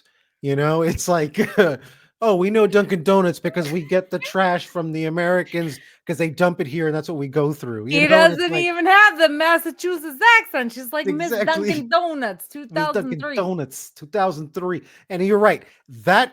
That insult is a very like northeastern insult, right? That is like very much like, hey, you know, shut up, Dunkin' Donuts queen, whatever, like No, you gotta say whatever. Whatever. whatever. Yeah. You can't pronounce your R's if you're talking about Dunkin' Donuts. Yeah, I'm from New York. We don't do I know. Okay. that. Well, this is I just the Jamie and Aurelia storyline makes literally no sense. Like Mhm. it really doesn't.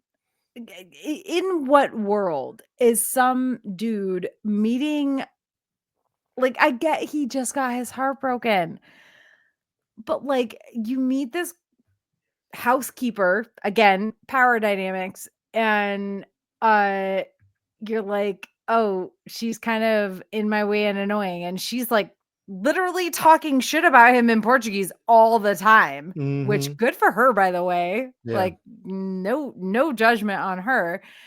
And then she like happens to lift his coffee cup off of like a bunch of pages of some book Mhm. he's writing and they fly into the lake and she uh strips off her clothes so slowly and in her like matching lilac underwear. P.S. Mhm. Who the fuck wears matching lilac underwear literally Yeah. ever? Yeah. I don't Yeah. wear my underwear never match my bra. Let me see. Hold on. Right now I'm wearing strawberry printed underwear and a nude bra. So I don't match. So does that mean I don't get to find love in France No, yeah, what it with means a is that writer? if you're in that situation, you need to be like, "Oh, wait, no, hold on. I'm just gonna let me just get it from here. I'm not gonna jump in. I'm not gonna jump in." No. I only wear matching shit when I know I'm gonna get some. So Yeah. No. oh my god. But also like weeks. They were together for like this whole movie takes place over 5 weeks. So he found out. By the way, this is the person that found out that his brother was fucking his girlfriend. Which first of all, like why did he even go back home? Like he went back home and he went to his family thing and then he's like, "Ooh, never mind." And all of his nieces and nephews were like, "I Mhm. hate Uncle Jamie." And it was like, "How about you hate his brother who like Mhm. was it one of your fathers? Like I don't know what the situation. There's zero explanation here Yeah. about like who is who and what is what, and this is really fucking weird. Look, this is not the first time that we've mentioned in this on this train ride about it being only a few weeks, right? 4 weeks, right? Is this movie about love or is it just about hyperfixation? I'm curious because I think I've kind of lost the Yeah. plot here a little bit. Where I'm like, wait a minute. I don't Also, think he learns more Portuguese in 2 weeks than I learned Japanese in, like, 7.5 months. there's no way. I took 2 years of 2 years of Hebrew. I took 2 years of Hebrew, and no, I still couldn't. I no, I couldn't. And I did like a year of Japanese also. And no, there's no way, dude. You know, 8 months and Bullshit. you that good? Bullshit. Like, no. If you were like, okay, I'm a Spanish person, I speak Spanish, and I'm learning Italian, right? That makes sense. Yeah, in 8 months, you can be extremely fluent. Even if you're Spanish and you try to learn French, you in 8 months, you can be very fluent, you know? But this dude is like British guy. Yeah, French was super easy for me. Yeah. Yeah, it's not super difficult, right? So, but no, he's this guy's like I mean, very British. Then all of a sudden he's like Portugal. Now, at least they allowed him to like mess up, right? To where it's like, so like 50% of my family is like Portuguese, right? But like they don't speak Portuguese, but I'm familiar with it. Like when I hear it, I know what it is, you know? So I thought they did a good job of it. Like, okay, well, yeah, he's mispronouncing that. And is that what he's actually trying to say or what they wrote there in the subtitles? I don't know. I'm not that fluent with it, but at least But they did it also, to where it's he like, asks her to marry him. What? What? that's And she says yes. Like, I get, like, learning some Portuguese and going back and being like, "Hey, let's have a relationship. yeah. Let's explore this." Uh, I thought that again, missed opportunity. It would have been cute if they dated for more than or knew each other for more than 4 weeks, and part of their dating was them teaching each other their own language. mhm.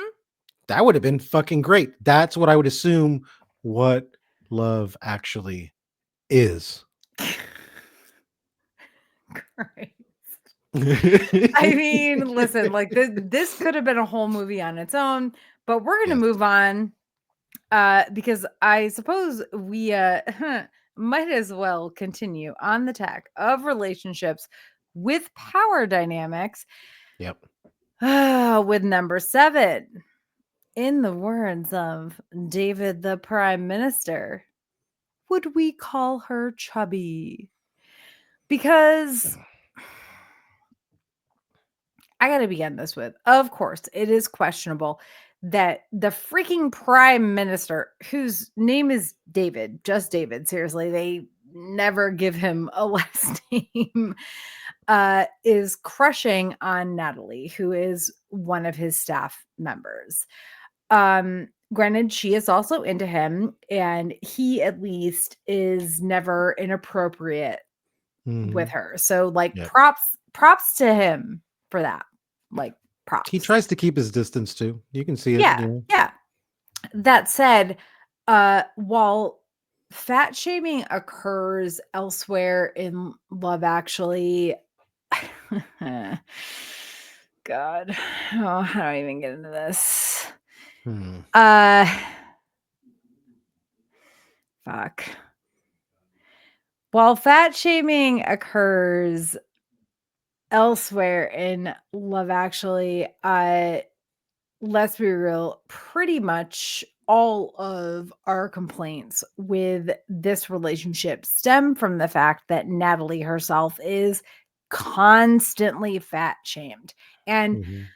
as we get into this, I am going to state the following as nothing more than simple fact. This is not an opinion or this is not an opinion on or judgment of anyone's weight, Natalie's included. The fact is, she is not as slim slash skinny slash thin as the other younger women in this movie. We're talking about like Mia, Mhm. Juliet, who is played by Keira Knightley, Yeah. uh, Yeah. etc. I don't think we need to have a discussion about this fact. Mhm. What matters is that while again, several characters are fat shamed in this movie, it's at its most egregious with Natalie Mhm. because throughout Love Actually, we see one, her explain that her boyfriend dumped her because she gained weight. Two, she's referred to as chubby multiple times. Three, she's described as having a sizable ass and huge thighs. Like, what the fuck, even? I can't. Christ, even her own father calls her Mhm. plumpy, and it's Yep. not. It is not Yep. uh like simply an endearing nickname kind of way. And then despite how the rest of David and Natalie's blossoming relationship seems pretty damn sweet, when they reunite at Heathrow at the end of the movie and she jumps into his arms, he straight up says, "God, you weigh a lot." Which, okay, like maybe I will give it this, maybe that is a private joke between them. Yeah. Okay. But I don't know. It's still hard to stomach based on, gestures, everything else Yep. that came before. Uh I, I it's hard to like it's hard to address all of this because the actress who played Natalie is there's no reason she should have been described as any of these things. Mhm. Um, but also I refuse to uh cotton to like fat shaming or body shaming anybody. Mhm. I don't I mean I don't know. Like, do you have anything to say about this? Because I honestly think it's just like the whole thing speaks for itself. Like, it doesn't matter how she looked. It matters that they and I was talking to one of my friends, Becca, about this, and she sent me an article about how like it was titled something like how dare they have fat shamed this actress in this Mhm. movie, this character in this movie. And one of the points that they made was that like you can talk shit about like somebody's weight, but like it's very it was very much like based on the times, and Mhm. it's like, okay, fine, whatever.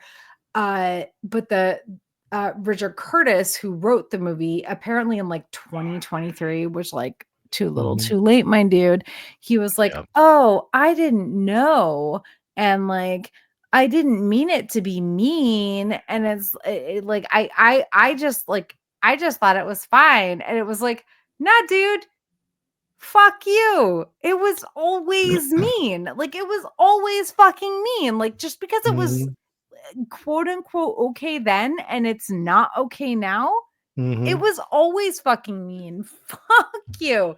Like, stop like, listen, I'm sorry, but like, you can apologize for the things that you did that you regret, but he didn't apologize for it in a way that was like, I regret it. He apologized in that, oh, well, back then I didn't understand. Like, I didn't do it in a malicious manner. And it's like, how the fuck is fat shaming not always in a malicious manner? Fuck Yeah. you.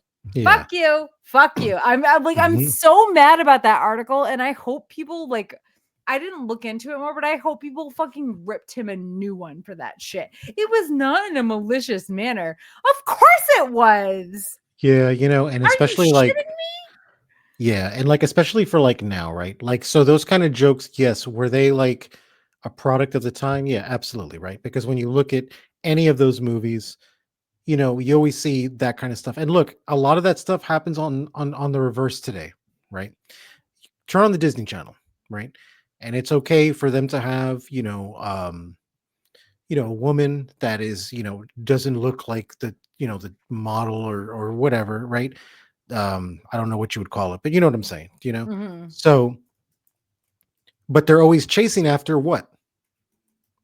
The super muscular kid, right? Do you want to know where the person who's maybe not the super muscular kid is doing? I can tell you what he's doing.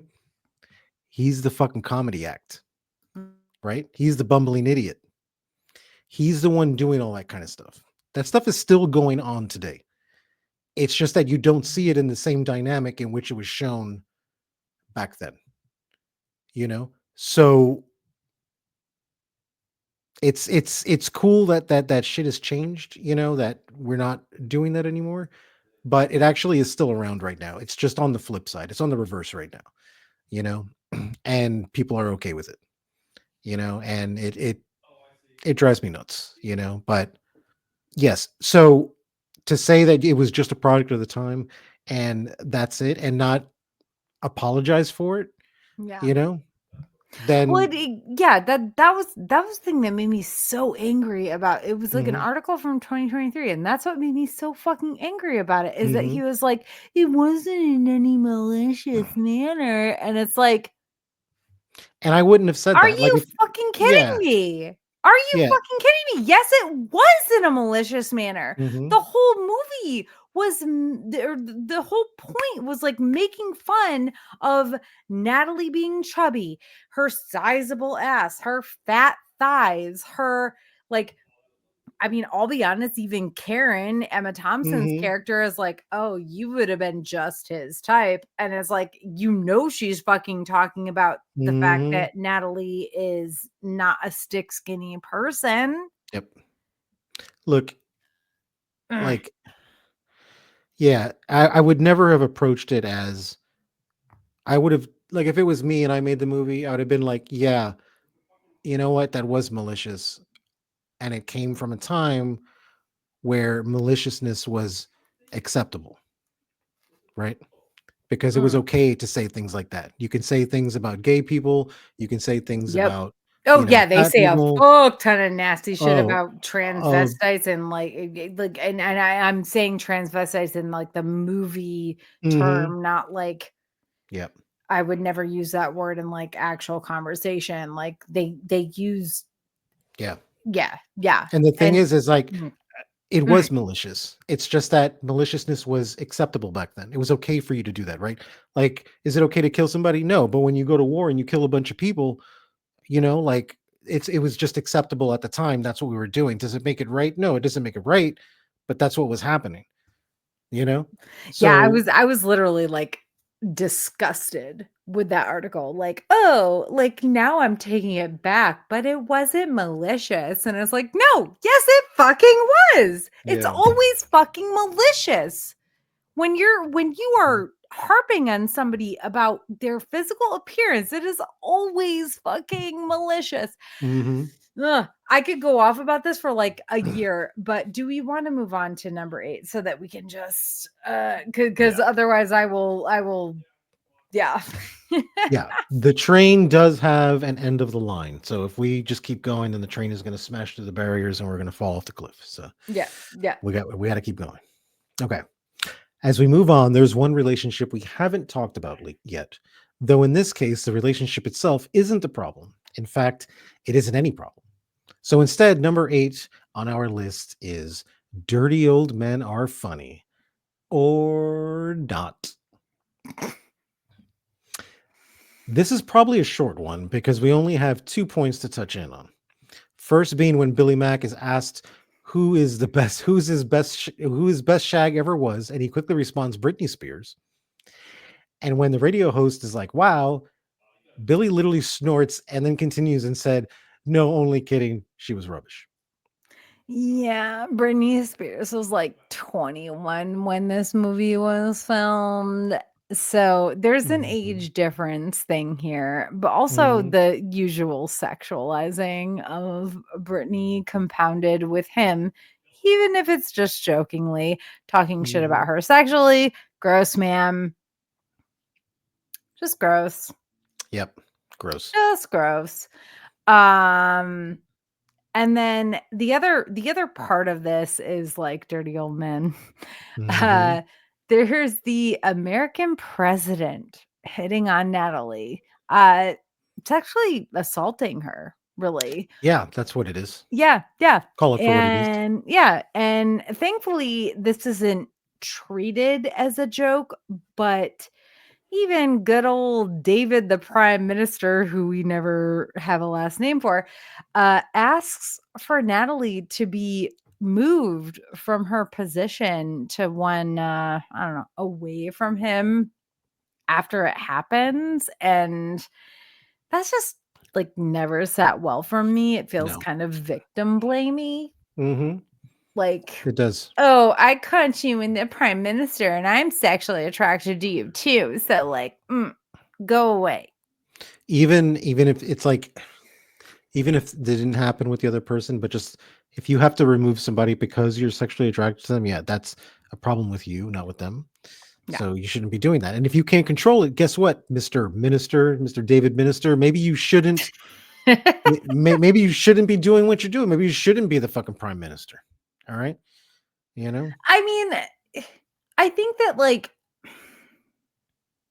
my issue with it stands with like obviously the American president who is played by Billy Bob Thornton and is clearly supposed to be a weird amalgamation of George W. and Mhm. Clinton, Yep. which is like that's a weird combination to Mhm. insist upon, but okay. Uh like it's not David was already interested in her, Mhm. but it's only after that thing Yep. happens that Yep. he's like mover. So that's what I don't like about it. That's what I don't like No, but about it. yeah, because it's victim blaming and it's him using his position of power to like, Mhm. do something Mhm. like that. And that's like fucked up, you know? And I it's don't like, sure, later he takes it back and they become cute, but do they though? God, you weigh a lot. dude, bro. Bro. All Can we can, right. can we pause for like 2 minutes real quick? Sure. Quick pause.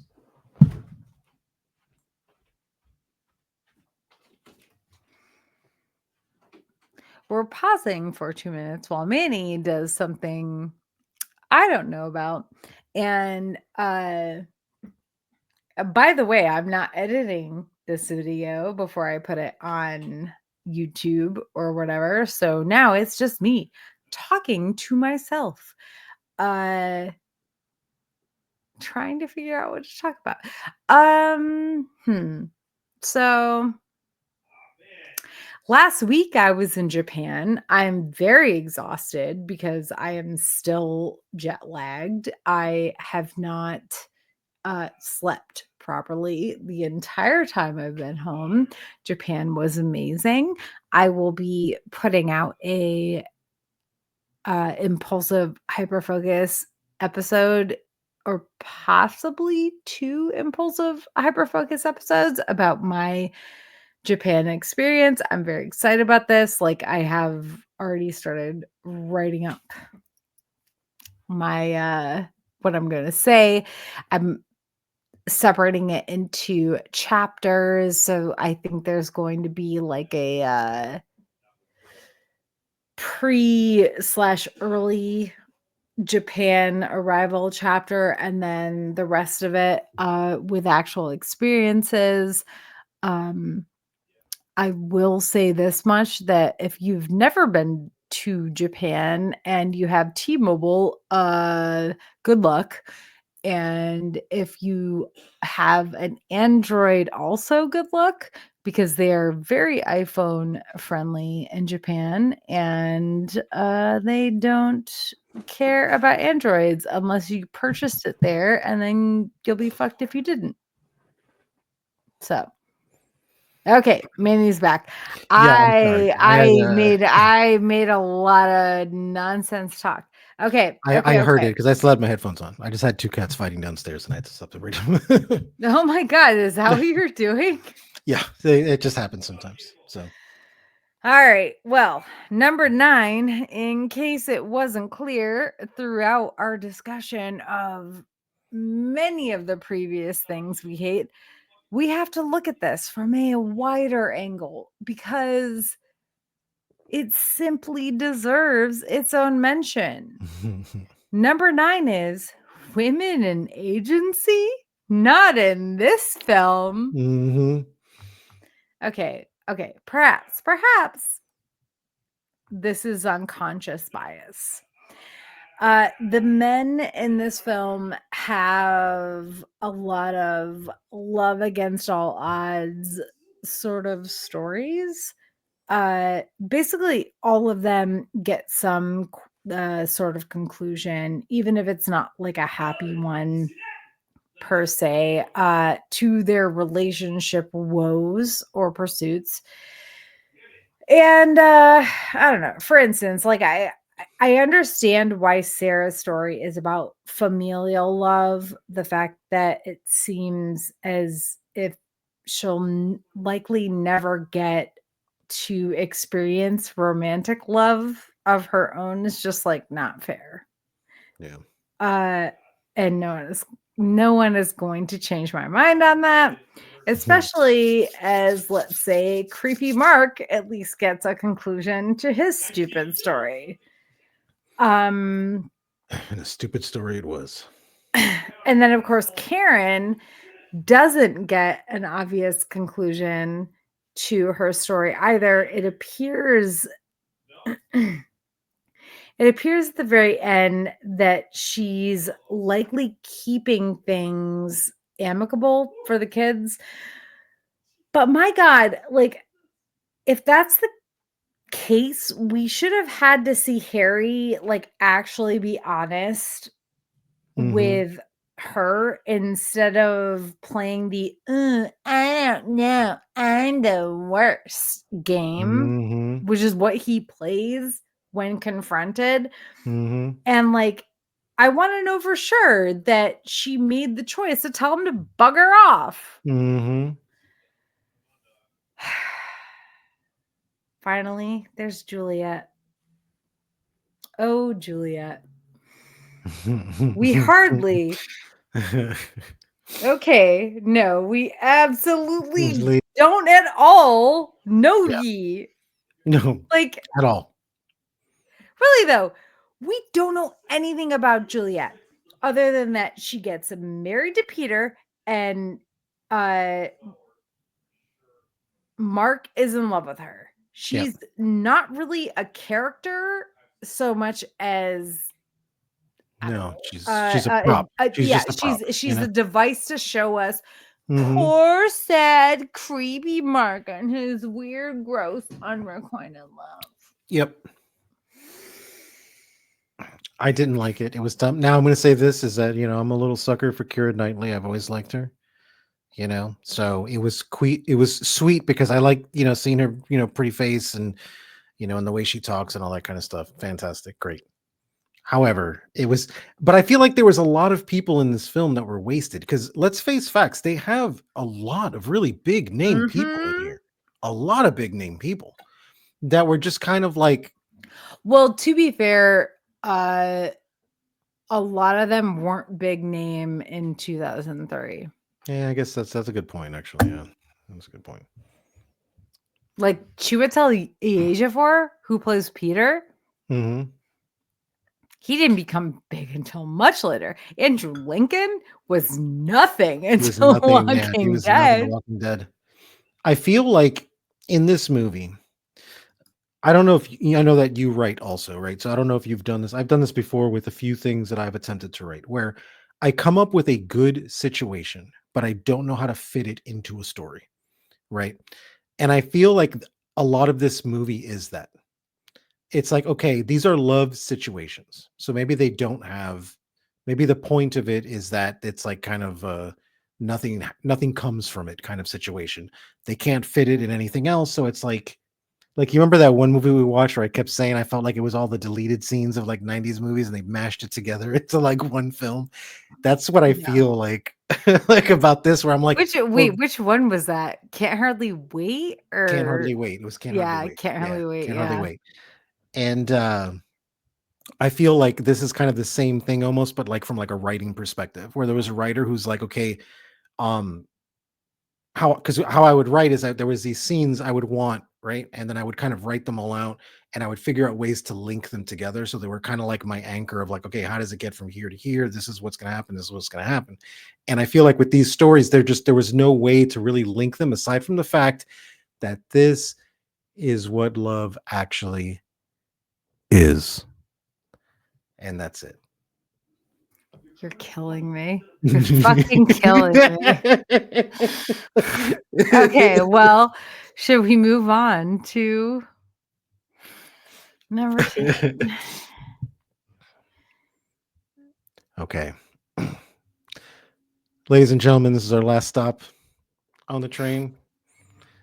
Please put your tray to the upright position and please stay seated. You put your tray table up and put your seat into the upright position. That's a Seat into plane, though. upright position. That they don't care about. They don't care about that on trains. So what do they Come say on. on trains? I don't even know what they Nothing. say. They don't Nice. care. I've They're been just on like, so many trains in the they're past just like couple toot weeks. toot, motherfucker. You know, like that's Yeah, it. toot toot, motherfucker. It's our 10th and final stop. Okay, and last but certainly not least, the 10th and final thing we hate about this movie. It's no longer London, it's Hetero City. This Hetero City reminds me, I feel like that should be an expansion pack for Cyberpunk, right? Like it sounds like a Cyberpunk, like, instead of like whatever city, what is it, Night City? You guys been to Night City, now it's time for Hetero City. It's like where everyone is straight and boring. Exactly, where everyone is straight and boring. Exactly. Oh my god. Oh my gosh. Okay, so yes, it was 2003, but also this takes place in a major city in Europe, and every single couple who made the cut into the movie, that is, was a hetero couple. I didn't Yeah. know that there was other Yeah, I things. didn't either. I didn't either. And I'm real fucking mad about this. Is like, it makes me so frustrated that apparently there was a single LGBTQIA plus storyline that Mhm, was cut from the script. It was like one of the somebody from the school had like a wife who was dying of cancer. Like mhm, it was actually like a sad, I mean, it was sad, mhm. but yeah, they just Richard Curtis, the writer, even admitted regretting losing it, which makes me feel like it was like the movie people being like, Mhm. can't have gay people in 2003. Can't have Which those is gay people. Yeah, and which is dumb because it would have been a good time to have something like that in there, and it wasn't like it was like a taboo thing. I mean, I guess it kind of was in a sense, but not like the way it was back in the 90s and stuff. So, Well, I mean, there's also like other issues like, oh my god, like the when they're talking about the prostitutes that Mark hired for Peter, and they're like, oh, they were like actually transvestites or something, they were mhm, actually men.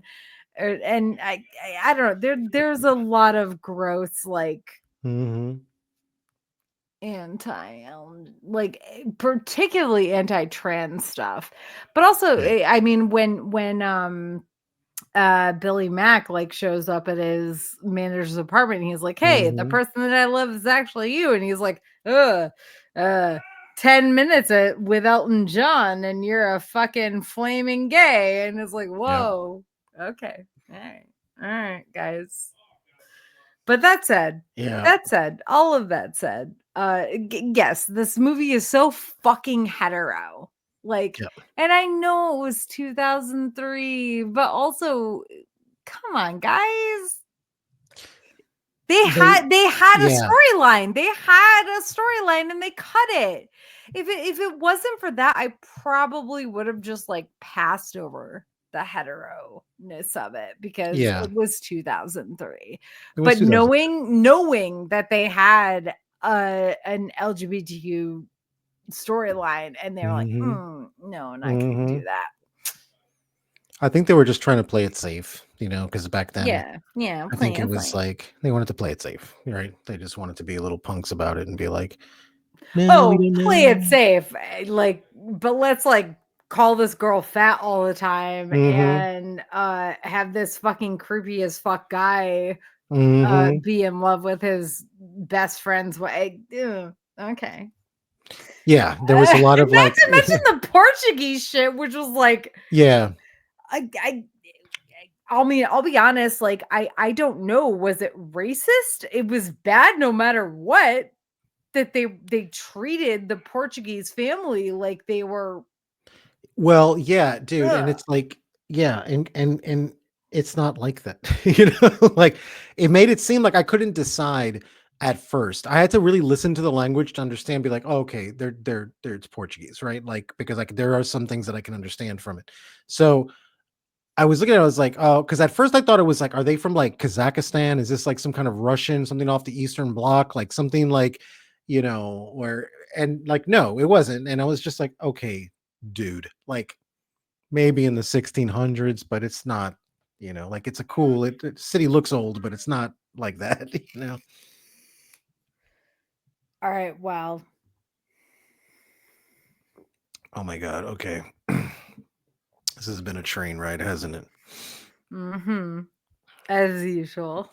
As usual. Toot toot. Toot toot. All that said, now it's time for us to dig deep for a few things to add to our these are all that list. Okay. I love and well, yeah, no, I think I love the awkward broship between washed up rock star Billy Mack and Mhm. his manager. Yep. Um, and kind of everything about that storyline, honestly. Like, Mhm. though it could have been more fun if he didn't make, rude comments about his manager's looks or weight. Mhm. Yeah. And instead, this turned into the one like non-hetero relationship that came out of this movie. I love the broship. Give I me loved it give too, yeah. give me two men who will profess their love for each other and Mhm. hug each other in like a platonic way any day. And even if the other guy, like, wasn't into it, you saw how it was played off. It was just like, and he's like, "Hey, let's get shit faced and let's just fucking like drink, like whatever," right? It Yeah. wasn't like a ew, oh my god, I can't believe you like God, Yeah. like it was just very like, hey man, that's cool, not my thing, but let's get wasted anyway, like let's get Yeah. fucked up, No, they like were cute. They were cute. It was like mhm. well, and also like when Billy Mack like he's like, it turns out. The way he's like, it turns out the person I loved was you.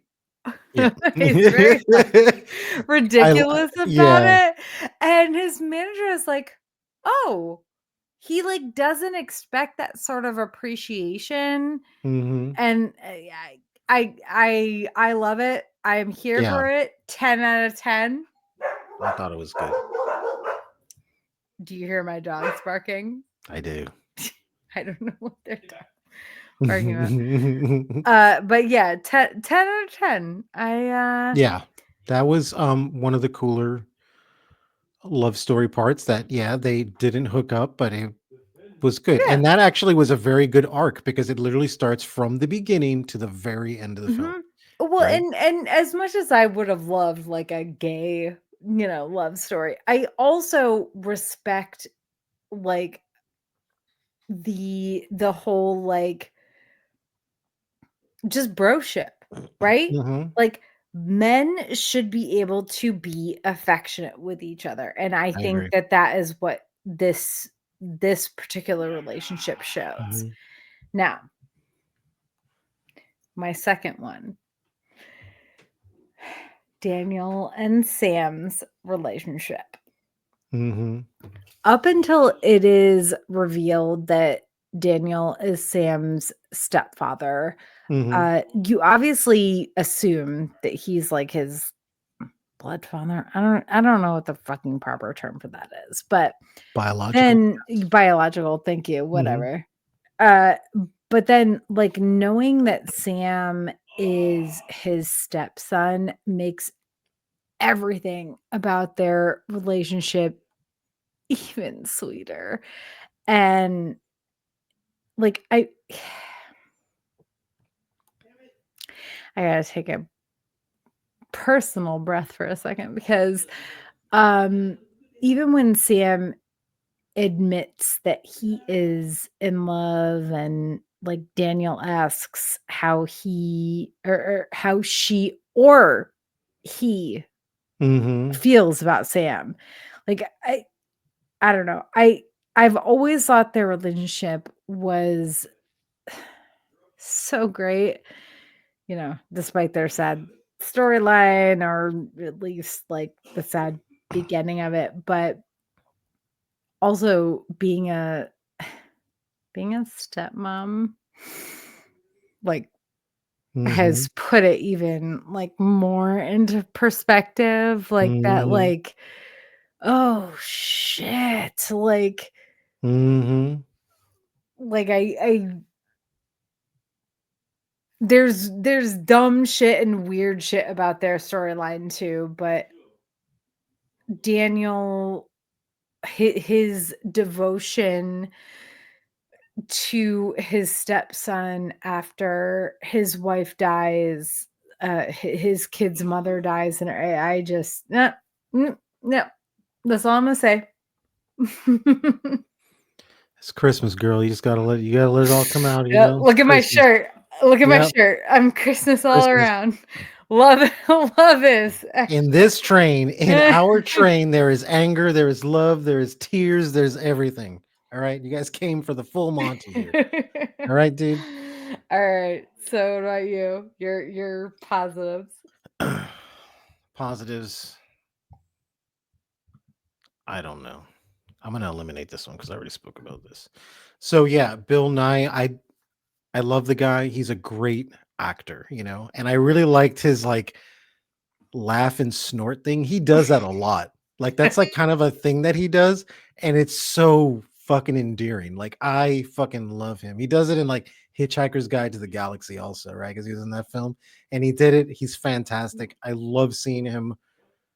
On any level, it was just fucking great. And yeah, and that like bro like relationship, and I just thought it was like really cool that he confesses his love and the other guy Yep. doesn't really seem to be into it. He's just like, oh well, okay. And then the way they react to each other is like, all right, well, let's just get fucked up, let's just fuck whatever, right? And it's like I love that.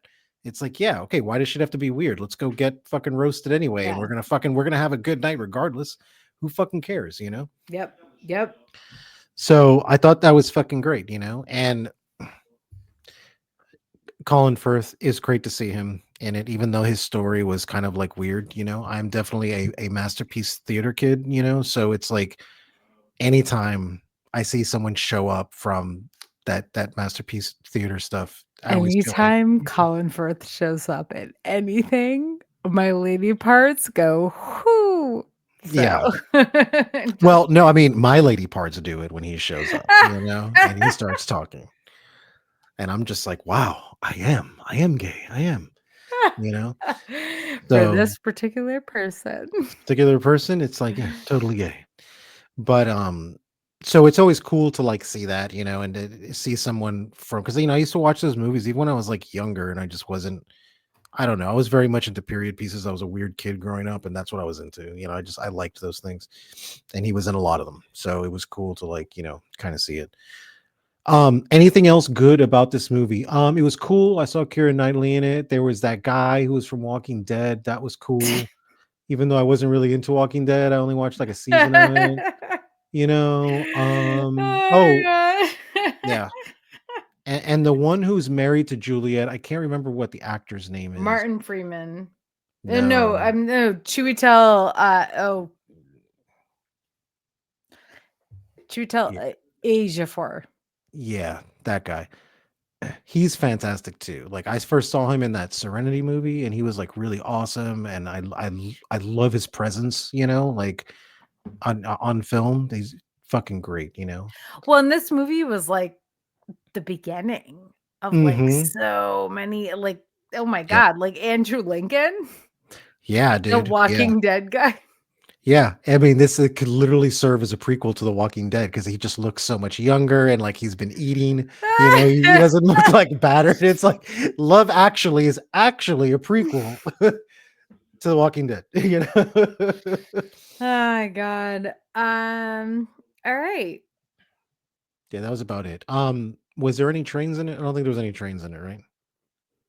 No, Was there there were no trains? There there were wasn't. no trains and Yeah. not physical, literal No. trains, but Yeah, no. But like ones that no one rode in a train? No, 0 out of 10. 0 out of 10, no yeah, trains. 0 out of 10 trains. 0 out of 10 trains. Terrible. Uh okay.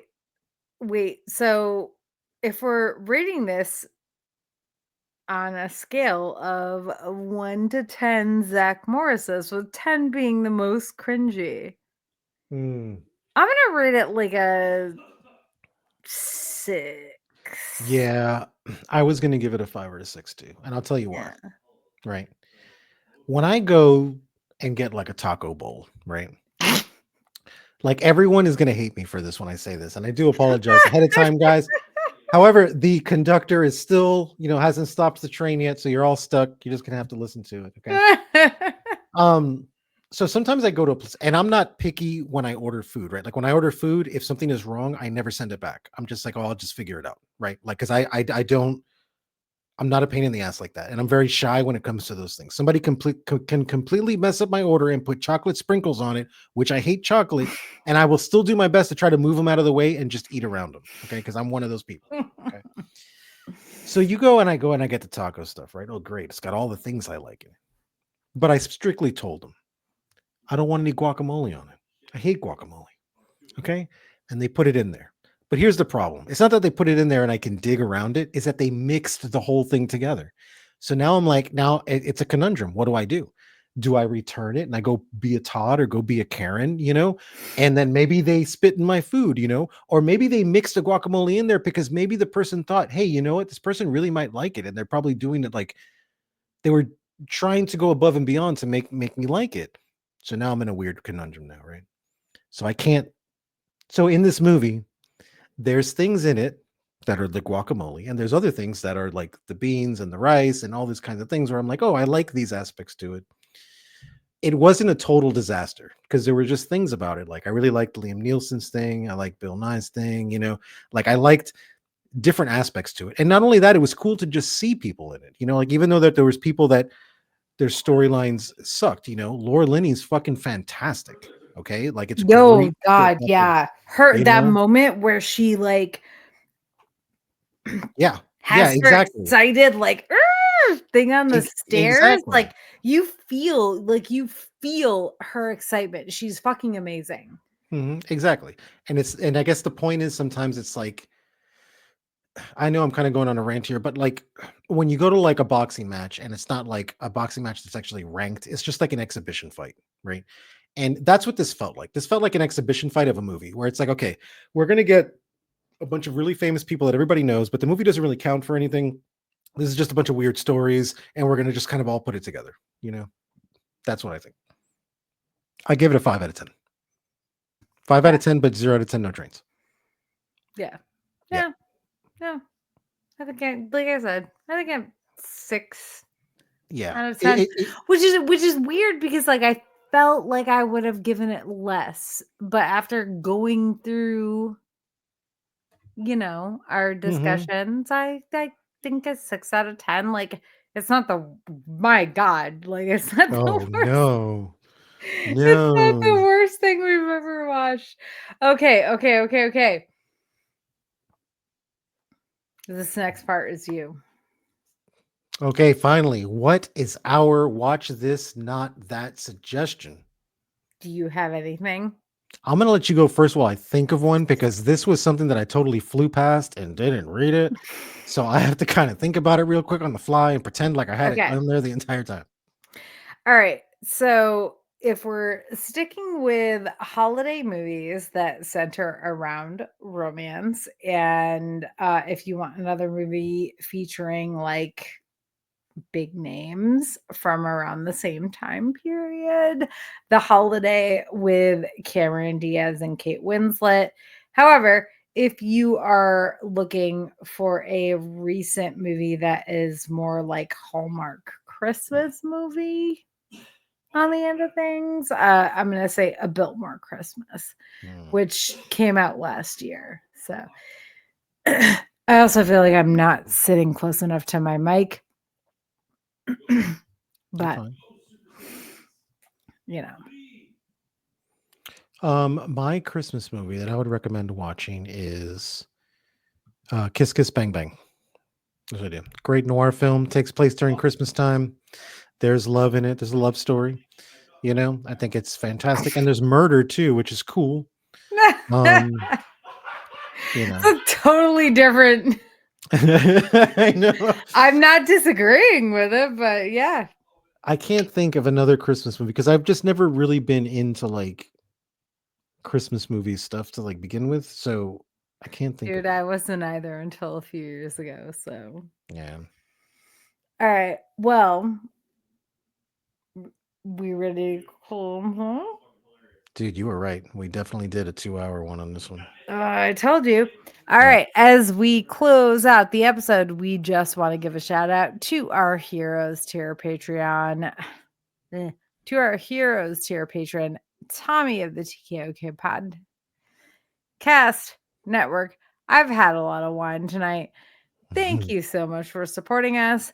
Thank you to our listeners for joining us for our 90s and Noughties Cringe Factor Holidays special on Love Actually. Like, ah, for the most current news and updates about the Geek Saga podcast, make sure to follow at Geek Saga on Blue Sky, Facebook, Instagram, Threads, and YouTube.